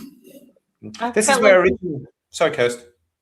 Sorry, I feel like he took just real world and real life topics over the past sort of 5 years since the coup and just thrown it on the table, and instead of being an intelligent, normalish person and intertwined topics into sci-fi, he again is just taking a pan and just bashing us over the head. Yeah. That it's looking at environmentalism. I found that the conversation earlier on with Salt and like, can I touch you? That's it, and like slash non-binary, the trans debate that is a big thing that the whole gang are loving. That there's a hairdresser right now that asks for permission to touch the person, and consent, great, consent always, but it was just a bit too, like, it reminds me of that person that they're sitting there getting a haircut and they're like, what's your pronouns and can I touch you? And I just found that was just not real dialogue. And then just again with Kate being a girl boss and Prime Minister is a white man bad, and then the one who bombed or made the thing go kaboom, and bad. It's all men are evil. That he's just taken all these topics and just gone, how bad can I make the audience feel again? And it's showing that in the viewing figures. Yeah. And yet they won't take any notice of those viewing figures, of course, because we're all in the wrong. We're all in the wrong. Had they been taking, Kirst, any notice of viewing figures, Doctor Who would not be coming back at Christmas 2026. They would have a good few years off and they would get rid of him. But now, as we know, as we said months ago on Who's Views, BBC Studios are desperate to retain the services of RTD. And I don't know why. But also this other thing about they've got to have it on in 2026 so they can say it's continual to its anniversary, or whatever. It's been on every year. Absolutely ridiculous. But I think I don't know. It was just everything about this. It's just like we were saying last week. It's just meh. And when this is posed in any other thing, in any other drama, the scenes played in Kate's flat could have been quite dramatic and quite tense, because it would have taken a year or 2 years to build up the character and the relationship between the other character, and you would have known about it. I again say, and I put it to you, Who viewers, I again say that they took too much for granted that people have been watching Doctor Who and understand these two, especially in the Ncuti Gatwa year. And of course, we have to remember that this thing was produced at the same time as the Gatwa stuff. So they didn't know that the Gatwa era was going to be a spectacular flop. Massive disaster. Actually, on like TikTok and whatnot, people have been making, and if you enjoy that, knock yourself out, enjoy it. But people are making loads of TikToks right now, like, as the kids would say, shipping relationships, shipping Kate and the Colonel, and putting like soppy music and like trending like Charlie XCX songs about falling in love, and it's people are like, oh my god, yes, Queen, like they're amazing together, girl, get it. If you enjoy that, cool, but I'm just gonna go back in the corner because that is quite vomitous, isn't it? I mean, what is? I'd be barfing with you, definitely. Yeah, so. He's like a polo mint now, isn't he? He's just got a big bloody hole in the middle. He's not anything. But again, what they're doing, Ian, is they're pandering to a minority audience that won't stay around forever. And this thing is shedding viewers big time, as we can see from the overnight ratings. And yes, they're going to come back with 7 days, 28 days, 365 days. God knows what else. They're going to do all that. iPlayer views, blah, blah, blah. We know that that's what they do. And we are going to be looking at them. Stay with us here on Who's Views. Make sure you're subscribed if you haven't already. If you have subscribed, make sure you're still subscribed and ring the bell to get notifications, because we are going to be looking at the ratings in full. Yeah, I mean, this non-binary nonsense with the character, the daughter, that's there just to appease a minority they think is going to come over from Doctor Who. What you were talking about, Kirsty, that's a minority, But these people are insane. These people that have been allowed into fandom since Chibnall are obsessed with this nonsense. And these kids, goodness me, they're contributing towards a world which none of us will recognize, especially Paul, the Doctor in our age group. We don't recognize this because it's worse than the one we grew up in. Yeah. we grew up in the Cold War, for crying out loud. That was much safer than the world we're in now. Let's face this. We had two big power blocks, didn't we? We had Russia and we had the United States. Two opposing power blocks, just to keep it politically unbiased. There we go. Yeah, it reminds me of Warriors of the Deep. But that exactly, that time, and we were much safer than we are today with everything that's going on. And yet these people have contributed and are contributing to their own breakdown of society. Yeah. Can you imagine how the ones that get anxious about everything would have coped in the 80s? I mean, there was literally the threat of global nuclear war all the time through the 80s, literally until 1989 when the Berlin Wall came down. It was literally all the time. I remember them showing us the various films, Threads and the war game, the black and white war game at school, partially as just for interest and commentary, but also as like a public information education thing. Absolutely. Well, if you remember the Protect and Survive, the pamphlets, they sent them out everywhere, didn't they? How to scare you witless, honestly. Yeah. And you got those through your door. The classic series on ITV, The World at War, narrated by Larry. Sir Lawrence Olivier. Which damn, that was good. You can see again now daily on You and Eden, just before Doctor Who. Because I've been watching it. Mind you, Doctor Who's probably moved now, but I've been watching it again thinking, I remember this being shown on ITV, huge viewing figures, and also being shown it at school. And it's not been edited, so it shows the real history, the proper history that we've been rewriting. We were also told as well back in the 80s, of course, of climate change. Very much the subject of this thing that he's put together. It was there then, wasn't it? Yeah. But it was the other way, wasn't it? It was in the 60s and 70s. It was the threat of global cooling and an imminent ice age. And all the scientists said so. And they were talking about pumping more CO2 into the atmosphere to combat climate change and try and stave off another ice age. And now, because that didn't happen, they've gone the other way. And it'll go back the other way again. It really will. But it just shows you what absolute bollocks it is. Yeah. That it's manipulation by fear. Well, it was interesting, and this was in part 2 when they did it with the AI thing they did with claiming that Salt had, or was it in part 3? Can't remember. The AI thing about her claiming that she was responsible for the bomb. Oh yeah, where she comes out and says, "Well, you mean the thing where the announcement to the world where?" And that was like fake news, effectively. And that is almost like it was becoming in real life. And that sounds like Donald Trump here, but in real life, episode 4. That's part 4. Oh, sorry, Ian, I've done it again. You've done it again. Sorry, I thought it was part 3. Actually, Ian, when you get around to watching episode 4, can you write down who was responsible for that? Because I didn't get that, and you can tell me in my review. Dear Who's Views, I wish to tell you the spoilers, it'll save you watching it. I'll do you a favour if I tell you the plot. That'll save you watching. We've got one of our regulars who's Lex can't be with us tonight because he's actually helping out at the Monday Club Adult Special Needs Christmas Party and carol singing. Oh, good for him. Yeah. So good for you, good Lex. Man. He did send me a message saying, "Would you read out my comments, please, about the episode?" So I said, "Yes, of course." He said it was too long explaining what was going on. It was like a soap opera series as well. Plus, why now do a serial 5-parter? But could that work better on Doctor Who? Rather than what we got in 2023 to 2025, what we got was utterly awful, rubbish, preachy stuff.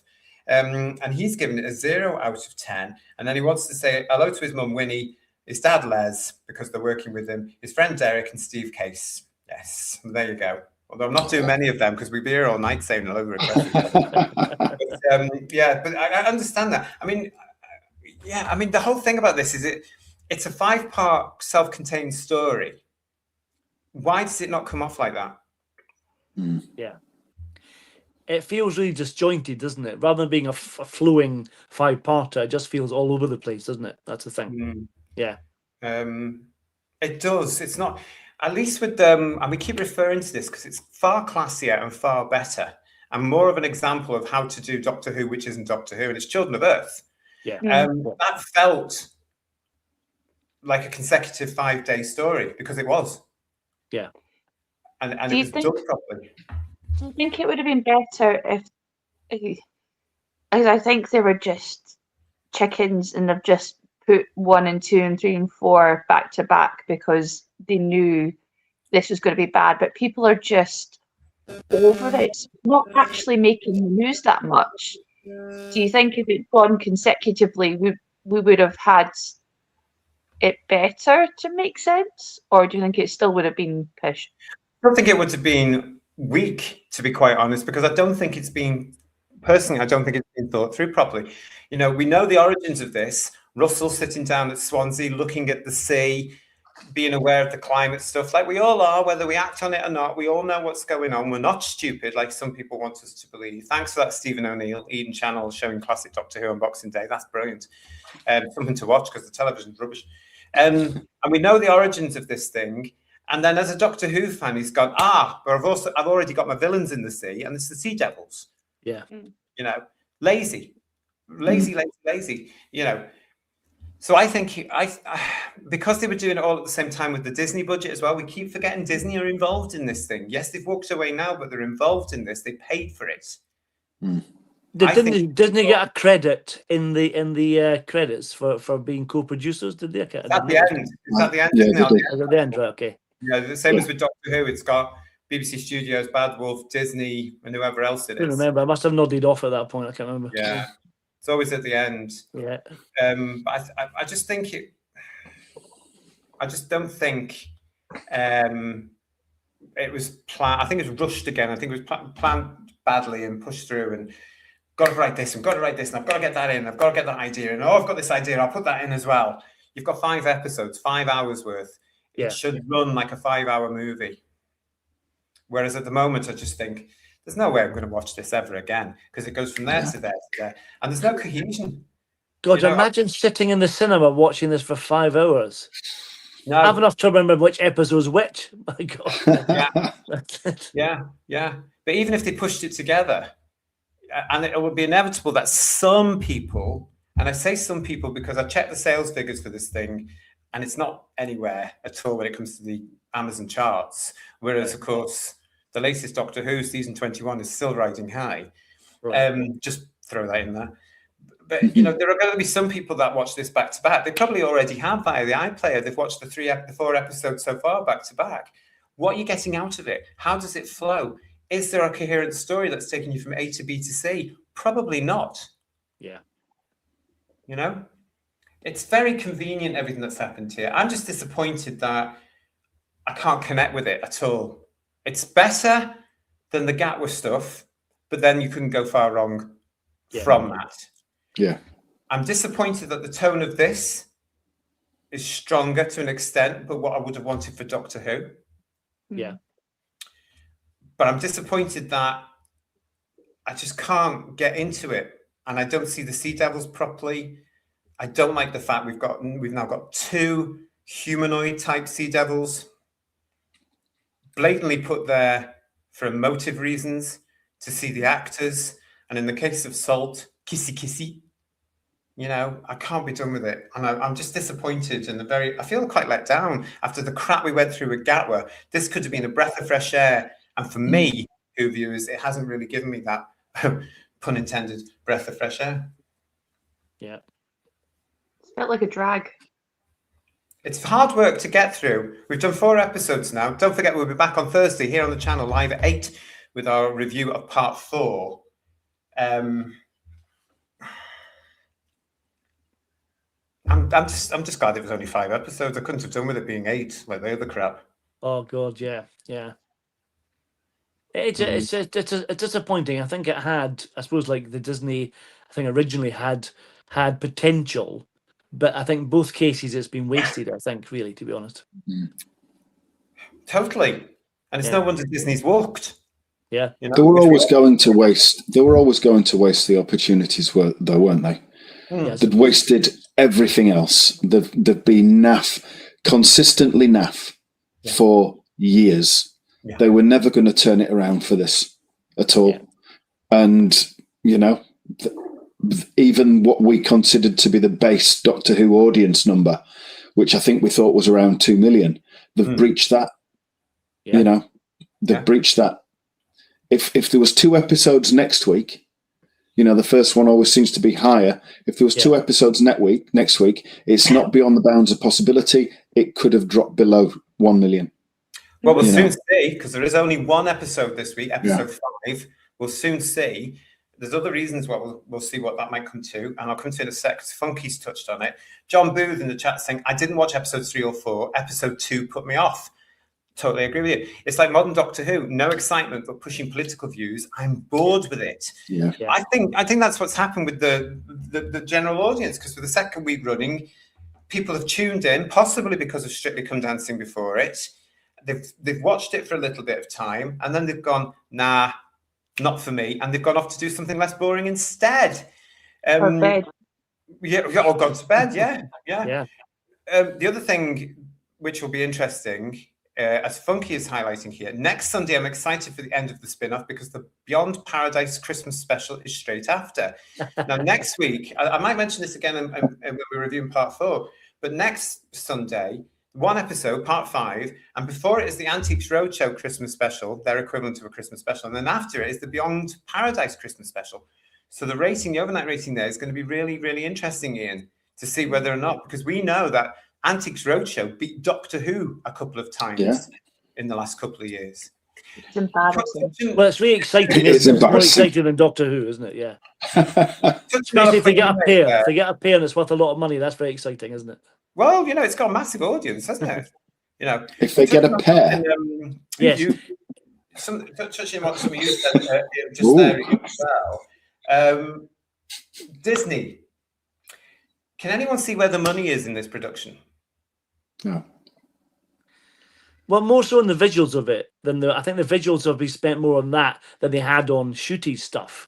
It looks more expensive looking in terms of the visuals, although they are quite sparing in places. The visuals look good, but there's not a lot of them, if you know what I mean.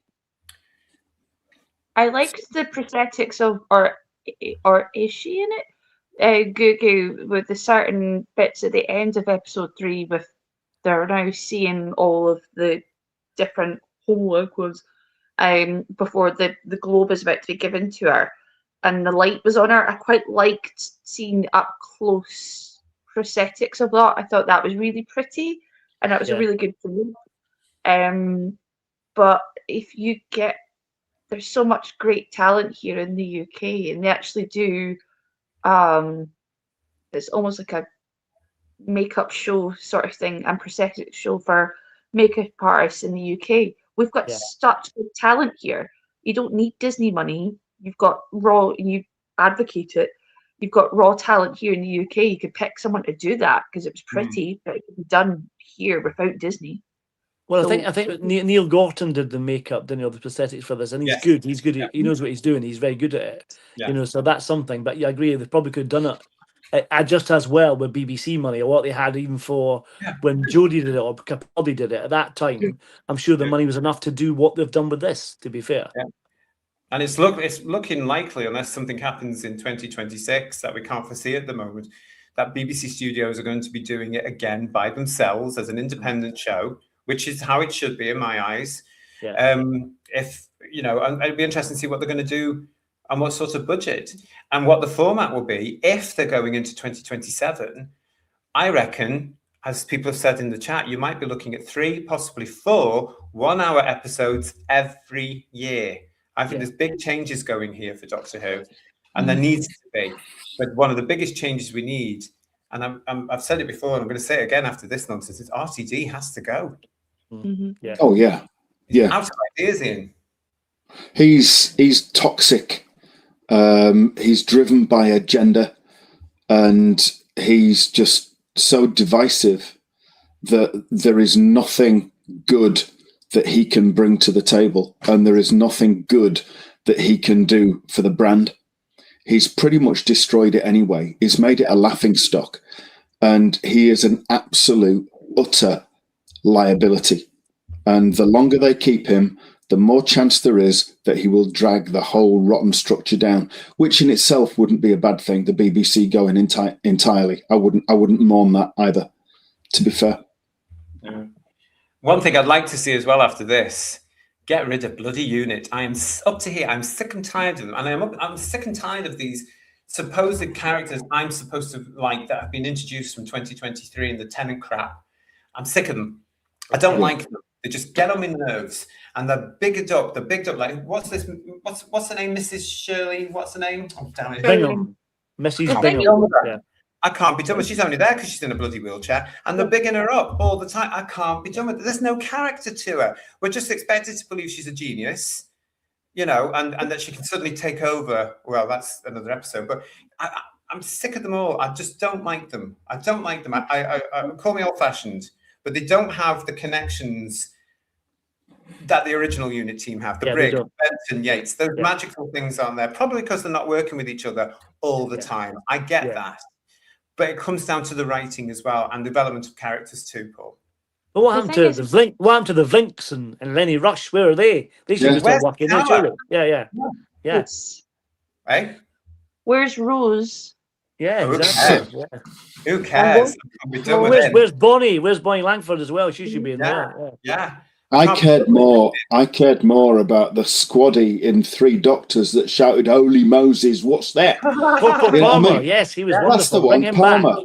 Again, you've led me on to something here as well that I nearly forgot about. That bloody tower that we had thrown at us in Doctor Who from 2023 onwards in an Avengers Assemble type way. That bloody thing.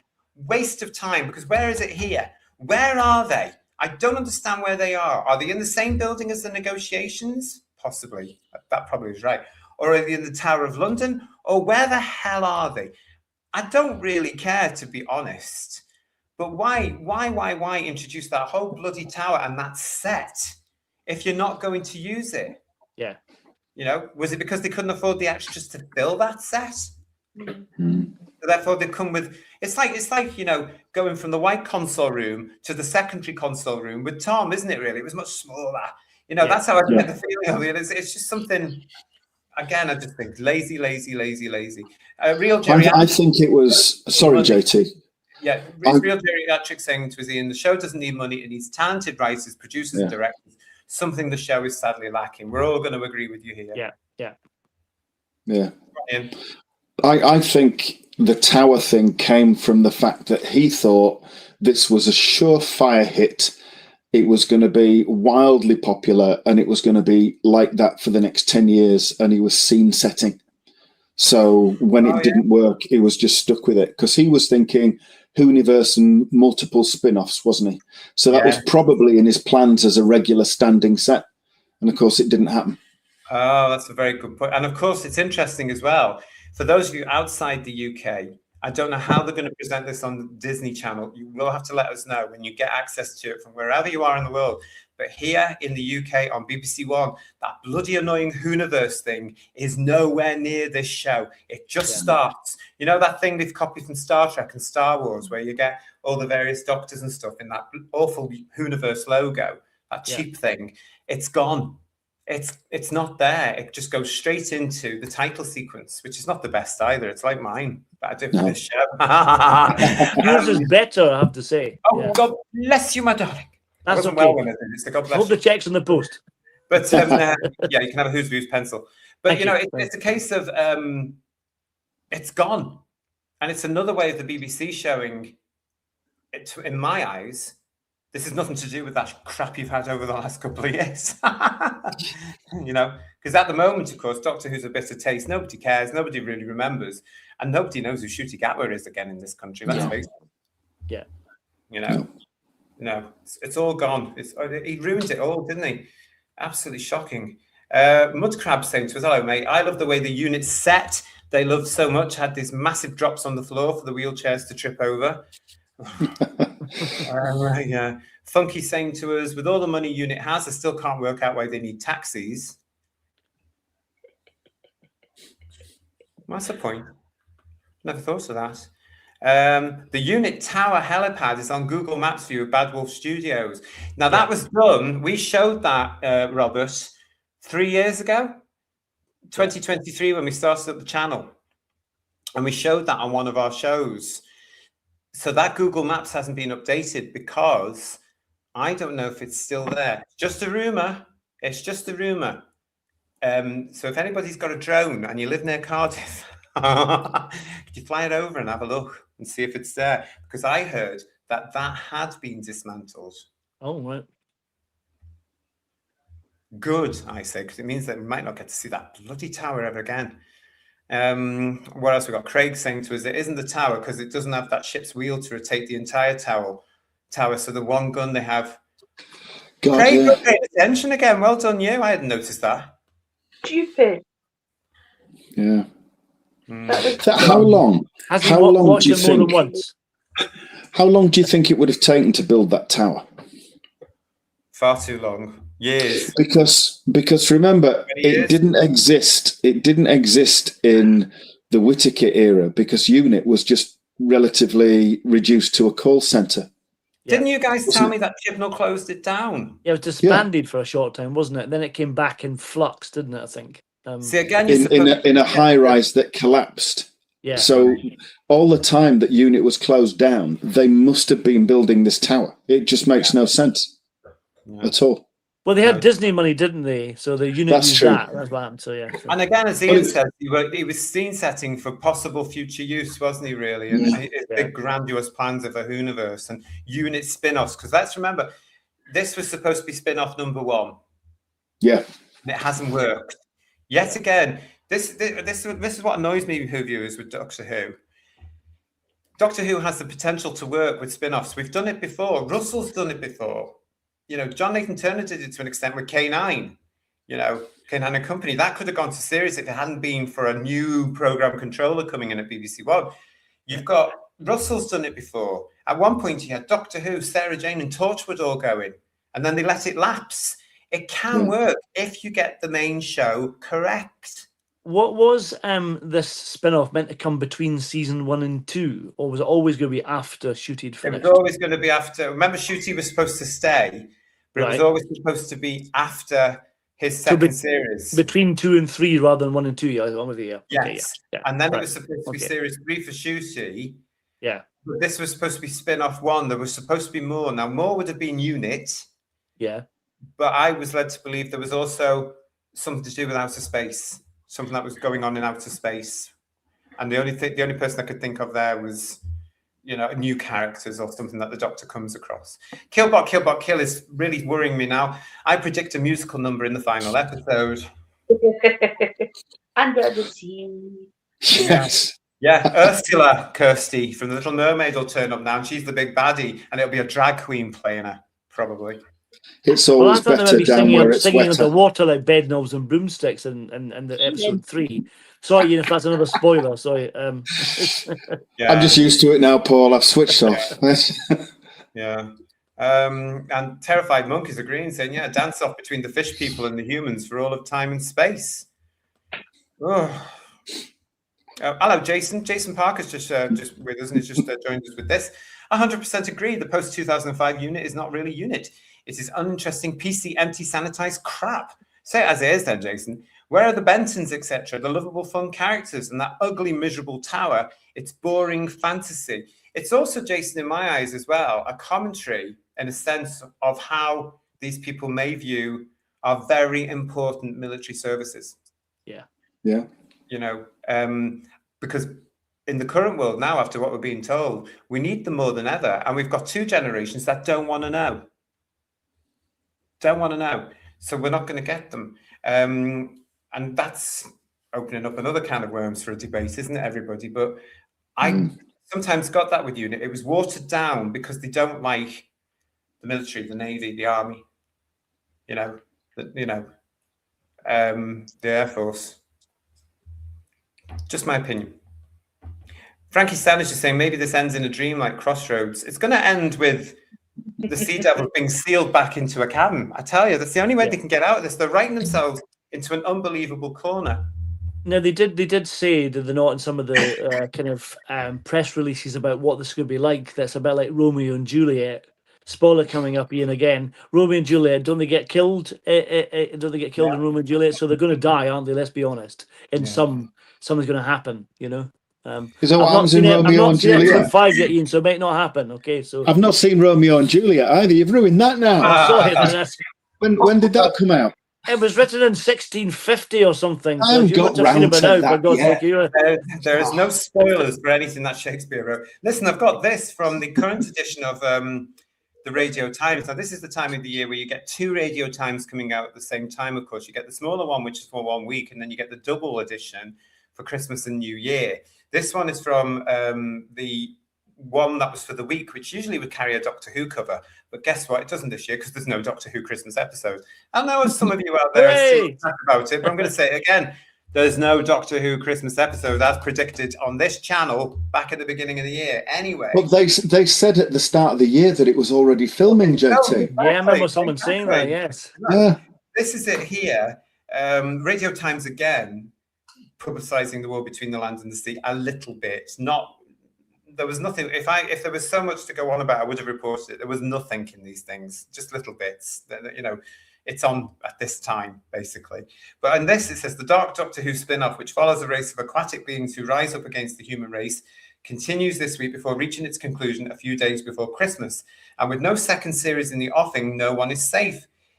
It is a one and done, creator Russell T Davies tells Radio Times. Don't worry, we're not ending on a cliffhanger and then getting axed. The title's nice, The War Between. You could have other wars, but this is very much a one-off. It's a proper ending, it's a beautiful ending, and it's a horror. He's also gone on to say in the last couple of days that the Doctor does not appear. Phew, because I wouldn't want to see that mincing, prancing ninny turning up at the end of this. You know what I mean? That would really take me out of the thing. He did see something, I don't know if that's in the article, if you're going to continue with this, about a post-credit sequence or something. That could be it then. Yeah, you've got to watch during the credits or something for something that goes on, but it ties in with what he's saying there. Right. Who cares? The TARDIS won't turn up at the end because they can't have a Doctor, just be the TARDIS. Yeah. Could be that. They could do a Blu-ray trailer type thing, couldn't they? Yeah. I tell you something though, if Gatwa turns up, I'll vomit. You know, and what's left Billy of the Piper off immediately. Well, with Billy Piper stepping out of the TARDIS on a beach. Yeah. Going, oh, hello. Hiya. Tripping over her teeth or something, I don't know. Well, Domgo is saying to us, apparently the Master appears in the post-credit sequence. Funky is saying, set them off now. It's going to be McGann. Please. Hooray! I knew that was coming. I knew that was going to come. Well, listen, yeah, I mean, I think, again, for me, we're going to go into this now with Scores on the Ocean Floor. But again, for me, it was just there. It didn't engage me. It didn't engage me. As I said, Who viewers, we're going to be looking at part 4 on Thursday here on the channel, live at 8 o'clock. This chap finally turns up. This is Tide, and he turns up on Thursday. So we're going to be looking more at that, because at the moment I'm going to say to you, ready for Thursday? Why? Why bring him in there and then have 2 episodes? You know, wouldn't there be more drama bringing him in last week? I don't know. Yeah. Funky wants to know, didn't Paul meet McGann once? Don't know. He's never said. I've never mentioned it. I'm quite shy about talking about my Doctor Who actors I've met. To be fair, yeah. And Bill Oddie loves. Oh, Bill Oddie's love child. Hello to you. Well, that's put visions in my head. Listening to this makes me glad the ABC and the BBC have had a lovers' tiff over New Who, and we have dodged this fishy bullet. I'm still very sorry for our Australian friends down there and fellow fans that the BBC dared to take Doctor Who away from the ABC after 60 years of supporting it. It's shocking, just to get the money from Disney. And now it's possible that they're going to be going back to the likes of ABC all around the world and groveling. Yeah. And I hope they turn around and say, we'll take it for half of what we were paying. Yeah. Studios won't like that, I tell you, but it serves them right if they do. The only good thing about not getting last 2 seasons of Doctor in this was they're not missing anything at all. So that's a good thing, you know. The only problem is, though, you know what Russell T Davies is like? It will be a continuation where it actually needs to be a complete reboot without him, in my eyes. But no, he'll have to set it up with Billy again, won't he? And Piper will have to be in the Christmas episode. And then they'll have to introduce a new Doctor at the end if they're going for another series or set of it. Oh, come on, I'm getting a headache already. What a load of nonsense. Stephen saying to us, apparently Case is in the end pre-credit sequence. Maybe she has a breakdown.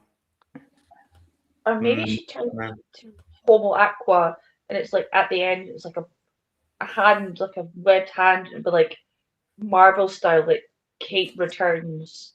She may pull her mask off, and she could be Homo Aqua, couldn't she? Yeah. It was Kate all along. That was it. Yes. All right. Before we get to scores on the ocean floor, it's time for my Uncle Sydney to wake up because he's over there having a nap. That's my job right now. Come on, Uncle Sydney, wind up the wokeometer. Yes, it's that time now where we're going to be asking our wonderful, very expensive AI kit, the wokeometer, to wake up. Yes. Yeah, wind it up. Just wind it up. It's fine. Hit it with a screwdriver if you have to. And what happens here? Obviously, it's been listening to everything we've said on the panel. It's listened and read everything that you've said in the chat. And of course, we forced it. It's watched the episode as well. So this is where the wokeometer, out of 10, now decides just how woke was episode 3 of The War Between the Land and the Sea. And it was called The Deep. Let's ask it. Push the button, Uncle Sydney. Here we go.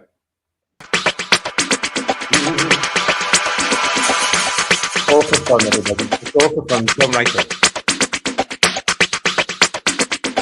Where's that 5? 5, everybody. Where's that 5? Ooh.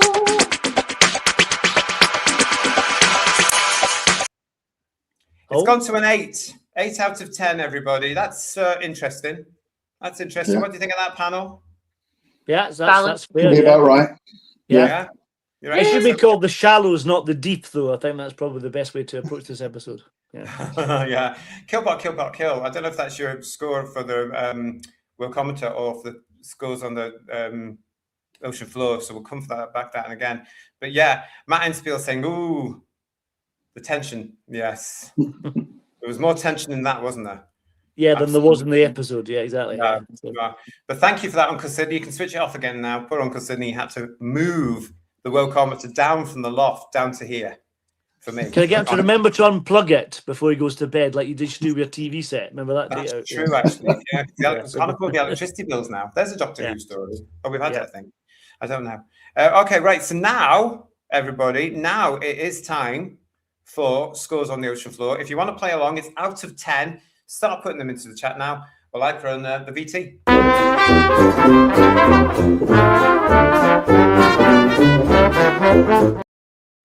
Okay, so what I'm going to do for you now as well is where are we so far with our scores from the Whotastic panel? Homo Aqua, 20 out of 60. And then Plastic Apocalypse, which is part 2, got 15 out of 60. The 6 of us on the panel all with 10 points each. Okay, so it's dropping. So let's see if this one drops any further as well. For the deep, I'm going to start with Paul.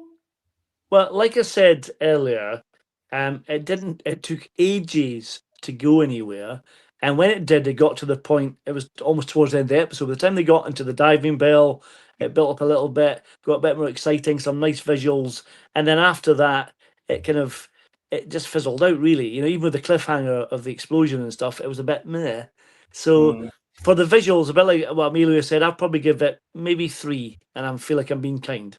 Yeah, that's really good of you. 3 out of 10. Emilio was with us earlier. If you've just joined us, he gave this episode 1 out of 10. So, Dr. Ian, what are you going to give this episode? The word for this episode here's a good one. Soporific. A tendency to induce drowsiness and sleep. I didn't even find the visuals that inspiring, and there was way too much time in that diving bell going down. Boring, stereotypical rubbish. The cowardly Indian guy, it might as well have called him Apu from The Simpsons, to be quite honest. It was ridiculous. I cannot give this anything. It's a 0 from me. 0. Okay. Gosh. Kirst? It was a drag. It was a bore. I miss being excited about TV shows like this or movies. I actually quite liked the kind of the prosthetics and the costumes of the Homo Aqua. And because of that, they only get that, so it's a 2. A 2. Okay. I've said a lot about this tonight, actually. It just doesn't float my boat.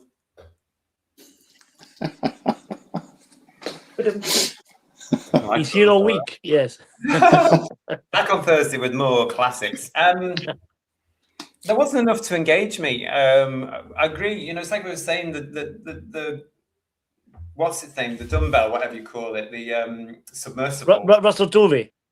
Yeah. That whole scene should have been more tense than it was, and I just think it let it down.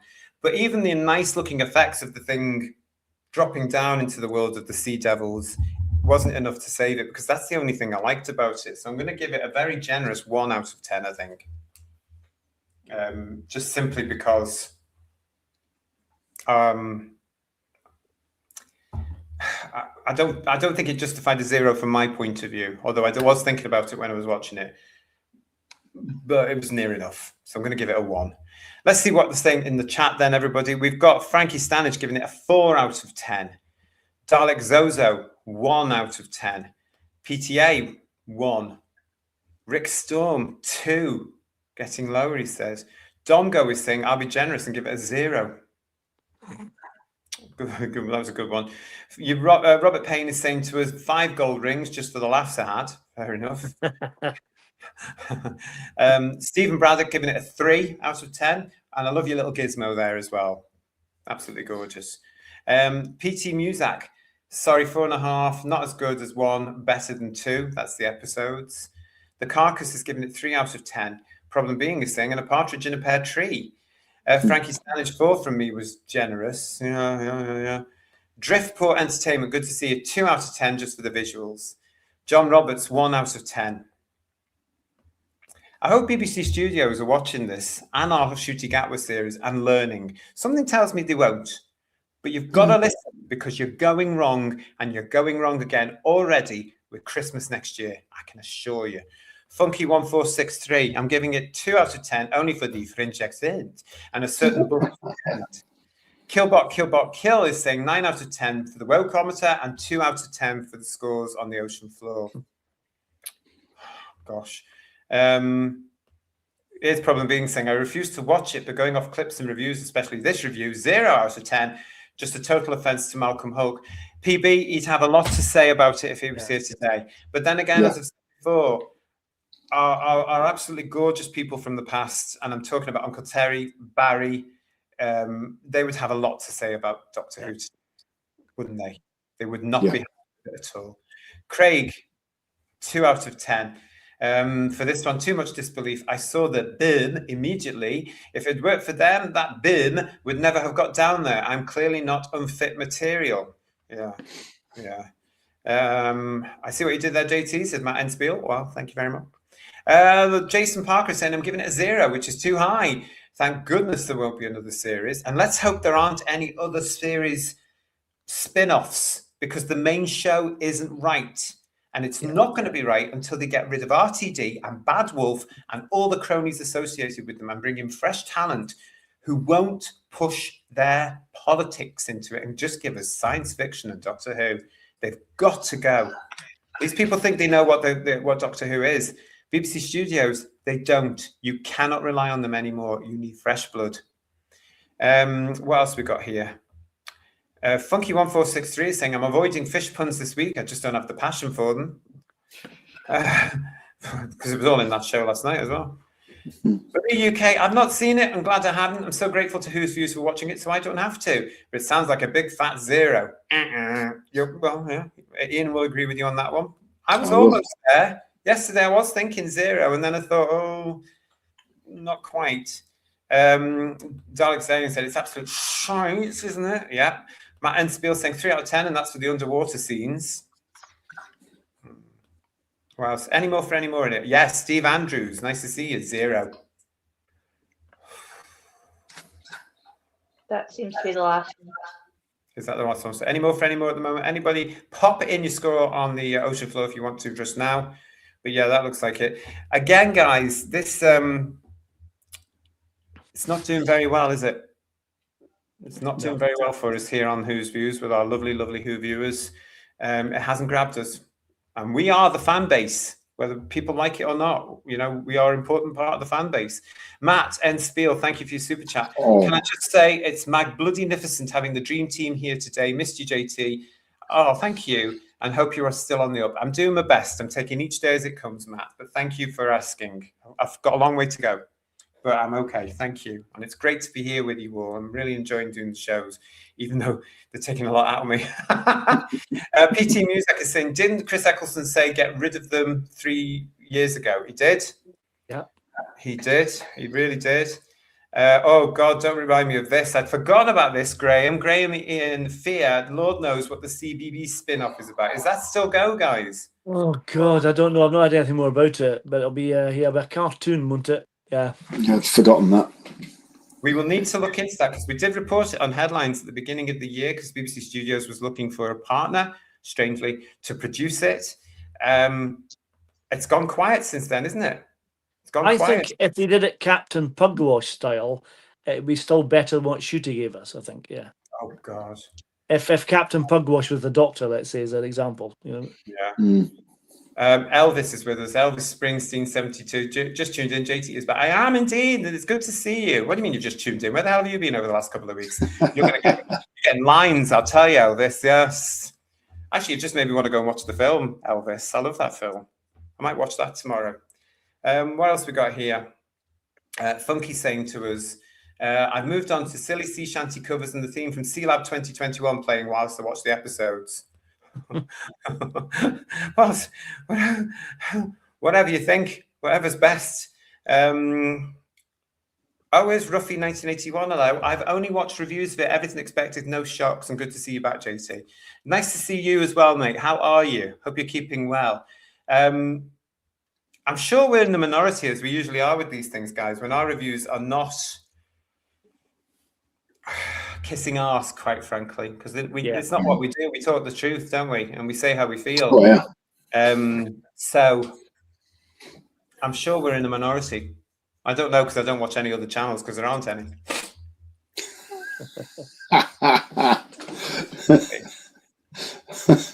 This one. This is the only channel you can get Who's Views Pencil. Yeah.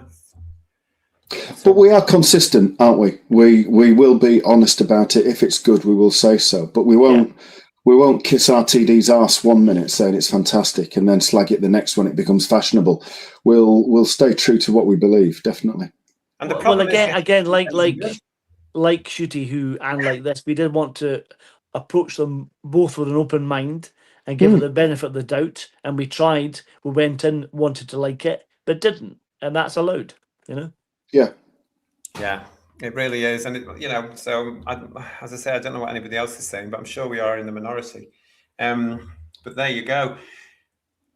Part 4 was called "The Witch and the Waterfall." Exactly why, I don't know, but we'll be discussing it on Thursday's show here on the channel, live at 8 o'clock. Thank you for joining us. If you're new to the channel, please subscribe.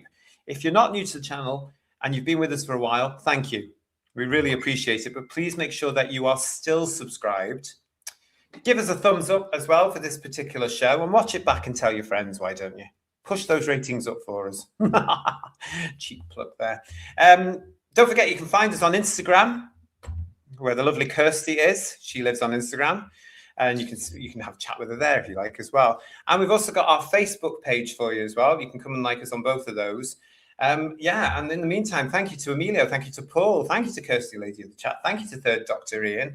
I'm looking forward to seeing you all on Thursday to talk about part 4, and then we'll be preparing for part 5. I just have to go and try and remember what part 4 was all about. Yeah, Ian, you'll feel like you've watched it already with all my spoilers. So yeah, probably at least twice. Yeah, at least twice. I feel like the number of spoilers you've dropped is probably pushed the ratings up by another 0.2 million. Possibly, yeah. If you're in the UK, and I meant to tell you about this last week, just as a point of reference, I know a lot of you won't be interested, but just a point of reference. If you are interested in watching this, it's being repeated tomorrow on BBC 3, both episode 3 and 4. Okay, so that's tomorrow, Tuesday. It's going to be repeated on BBC Three, and of course you can get it on the BBC iPlayer as well if you're desperate. There's a question for us I want to answer before we just leave here. PT Music is saying, would any of the panel go to a Doctor Who Comic Con now or in the future? I wouldn't. I've been to lots of Doctor Who conventions in my time. In the late 80s and through the 90s in the Wilderness Year. I had a hell of a time. They were fantastic. I love them. I find the versions today are either Comic Cons, which have lots of different people at, which therefore I don't count as a Doctor Who convention. I find they are far too much money.